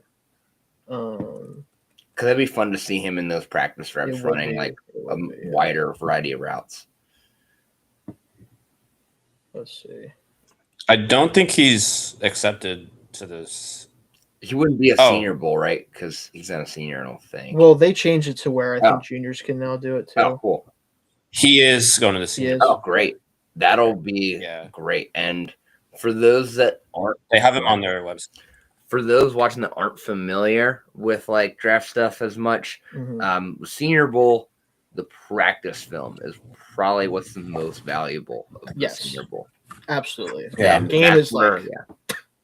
No, the game does not matter. It's whatever. But the practice film. But Jack Betch's game-winning touchdown didn't matter. It should have mattered, but the Raiders were like, what if we don't play any rookies ever? And they all suck except for Ash and Gente. Speaking of, not to get on a Raiders tangent, but speaking of, if you watched if you watched Senior Bowl practice film, which clearly Mike Mayock doesn't, anyone that watched that would know Alex Leatherwood was not a first round draft pick. Not good. Ass. Yeah. They're never gonna play tackle in the NFL. Well, you'd think if anyone, Mike Mayock would have done that, but I suppose not. Well, I mean, the issue is Tom Cable didn't. That's okay. Well, maybe. That was probably a Tom Cable pick. Probably, yeah. His name is Leatherwood, guys. Isn't that sick?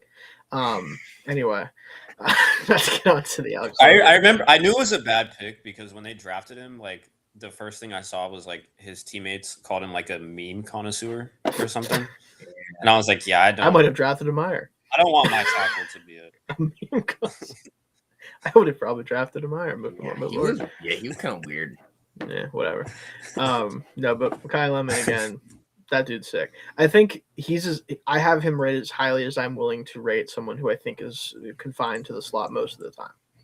Like, not that he can't step out and like as a Z or something occasionally or anything like that, but I think as someone who's primarily going to play in the slot, especially like also as a slot body type, because there's the guys that like are power slots that like technically are slot only receivers, but only because they can't do like normal receiver stuff half the time. You know, like a Chris Bell, perhaps we've talked about this time. So yeah, it's definitely a lot of fun with them. And so all of our number 2s have been accounted for at this point. So I'm assuming assuming we could all say that Carnell Tate, Ohio State. Absolutely. Yeah, this dude rocks. Yeah. Let's start with that. This dude rocks. I mean, it's an Ohio State receiver, blah, blah, blah, whatever. Number 2 receiver, technically. Shut up. If people are doing that thing, because I've had some people, like, I've seen some people say that it's like, well, he's actually, he's really the number 2 receiver. It's like, yeah, Jeremiah Smith's awesome. How's that make him not awesome? What are you talking about? Like, who gives a shit? I mean, Brian Thomas Jr. was still very good. Yeah, it's just whatever. Yeah. Like, I keep hearing that as like an argument. It's like, would you want him to play with less good players? Why would you? What do you yell at Ohio State for it then? I don't know what to tell you. Like, sorry, you have the wide receiver 1 in this class, and we'll have probably the wide receiver 1 in next year's. It's just what's going to happen at Ohio State. Maybe we'll change now that Brian Hartline's coaching South Florida. I don't know, but that's what it is. Like, this dude just rocks.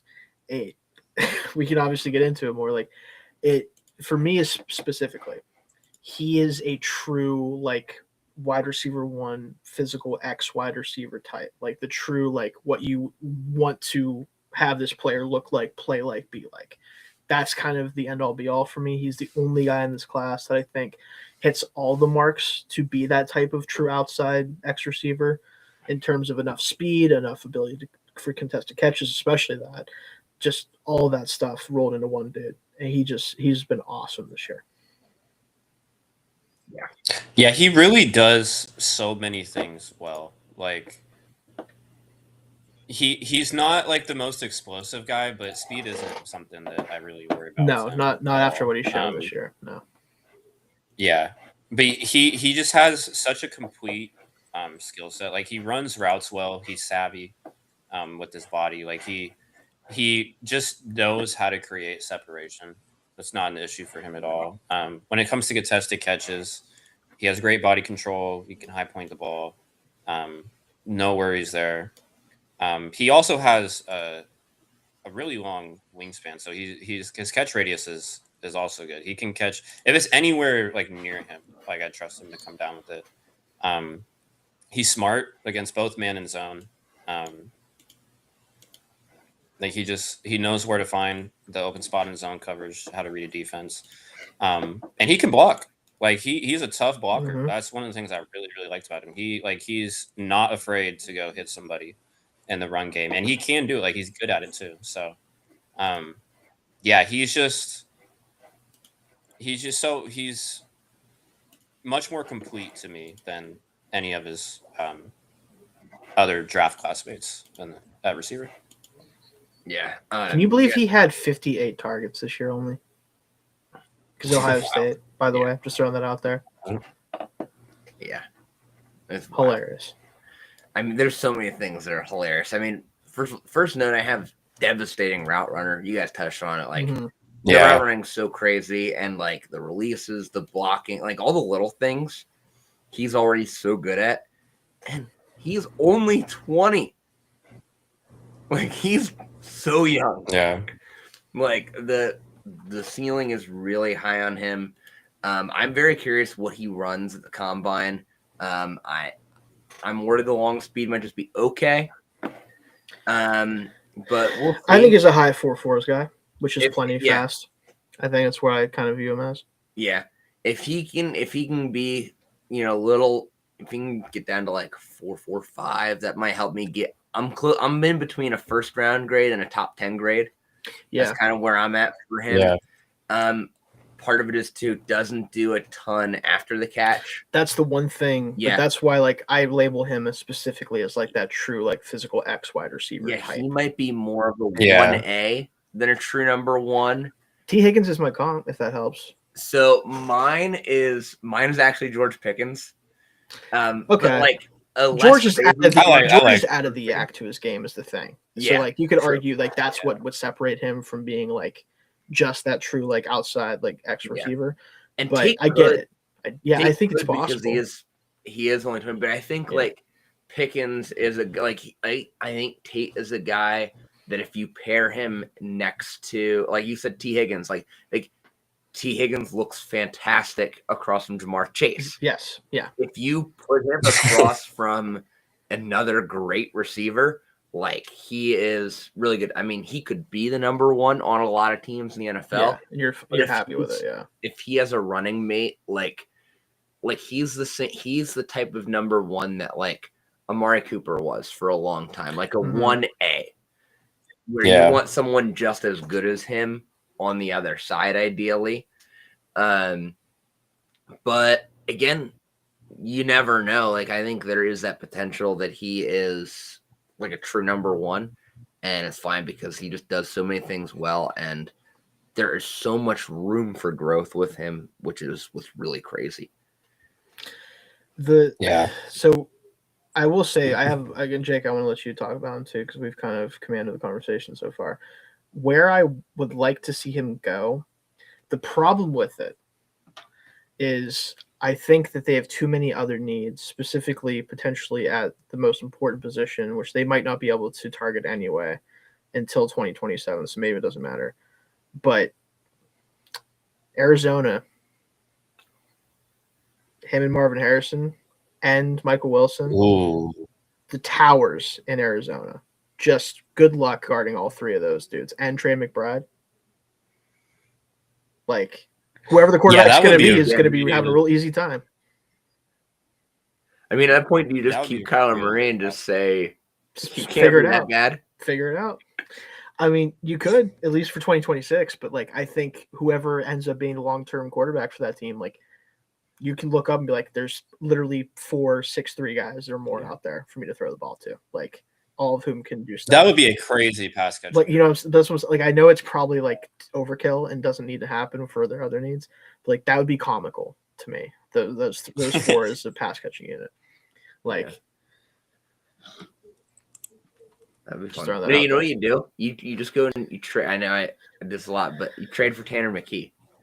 Right, of course. You do the thing you have to start every rebuild with. You trade for Tanner McKee. You can't get a quarterback. You trade for Tanner McKee, and then just draft. Honestly, Jacoby Brissett could make that group work. Probably, yeah. He was doing it for a second without that being the case. Yeah. You could also argue like if Chuck's going to keep playing well in New Orleans with Olave and him would be fun. Pair up more Ohio State receivers that didn't play with each other necessarily, but we're still, you know, he would be fun next to Olave. Yeah. The team that I think might end up, especially if they lose out, a team that I think might end up in the range for him. You know where he's going to end up, right? Kansas City. Don't do it, Dalton. God damn it. No, because what Kansas City's going to do is they're going to they're going to see if they're going to hopefully have Mahomes back right away. Like, hopefully does the full like recovery quickly because ACLs or who knows anymore. But assuming he could get back like early in, you go get Tyreek Hill back again. Of course you do, because why not? Because Miami certainly is going to keep him. You draft Cardinal Tate and you tell everyone to go fuck themselves. And you have it and go from there. I do think the Chiefs end up with either Cardinal Tate or a guy we're going to talk about soon, Jeremiah Love. If they get one of those two, and all right, man, whatever. And the dynasty is going to be back. Yeah, it's like, all right, I guess I'll go fuck myself. Like, all right, like that's kind of how it would feel at that point. If there's a world where play him twice a year, forever. I'm just because we also talked about Mekhi Lemon going to the Broncos. If there's a world where he goes to Denver and then Tate goes to KC, I might actually like stop watching football. I think, like, genuinely. Because the Raiders are going to draft. They're going to somehow not draft a quarterback. They're going to draft a bust, and they're going to draft like a late first round lineman or something. And Peter Woods will somehow fall to the Chargers. Oh, Jesus Christ! Yeah. I don't know. No, here's what will happen: the Giants are going to trade back from one, and they're going to trade back a couple times, and they're going to draft Cardinal Tate and have him and Malik Neighbors on the same team. Good luck with that. That would actually make sense. Yeah, good luck with that. And then when Jackson That would be Dart's so head becomes gross. scrambled eggs, they can just insert any quarterback they want and it'll work because, you don't need to be good at quarterback if you have those two receivers. So when Jackson Dart's head becomes scrambled eggs, so a year from now. Yes, exactly. So you'll already be set up for it. You don't have to worry about it. You can put in Jameis. Yeah, Jameis if he's still he signed a 2-year deal. He can come in. Jameis would be so much fun with that offense. Oh dude, yeah. It would be not good, but also good. It'd be the 30 and 30 year. Here's the thing about that, since we're talking about it really quickly. I need someone to take over for Jameis Winston as the starting quarterback that does that. I need someone to do it. I don't know who it's going to be. Maybe it can be Jackson Dart. It could be Tua if he threw more touchdowns. Well, the problem is with Tua is it doesn't look fun because he throws the ball 6 miles an hour. So it like with Jameis, it's the fact he's firing that bitch in there. It's that aspect of it. I'm trying to think of who it can be. Oh man, because the problem is you have to be good enough that like you get away with it once and you get to keep playing. So it can't be just like anyone really. I don't know. Nick's isn't as. Could Sam Darnold be it? I mean, Sam is. He's been good enough that I can't ask him to do it. Yeah, I know he's been too good. 30 interceptions. Yeah, I don't know. 30 picks. 30 picks is still such a funny number to think about happening this century. You know what I mean? Like, I think Eli got there close to that a couple of times because it's Eli Manning. But, like, outside of him, like, no one really touches that number anymore or gets close to it. I think if Rivers had a full year in the Colts offense, I think that's what it would be. But again, they'd be watching ducks fly every week, and that's not fun for me. I want to see him throw the ball 70 yards down the field into triple coverage every so often. He can't do that. He can't physically do it. You can give him like a rocket launcher on his arm. He still probably couldn't do it at this point. No, but I think if you give Geno Smith like a better offense around him, I think he would give you a 30. If he had an offensive line and an actual offensive coordinator. If he had enough time to not get sacked all the time, like I think he could actually. Because he did have some high interception totals. Even when he was good, just because he tries stuff, man.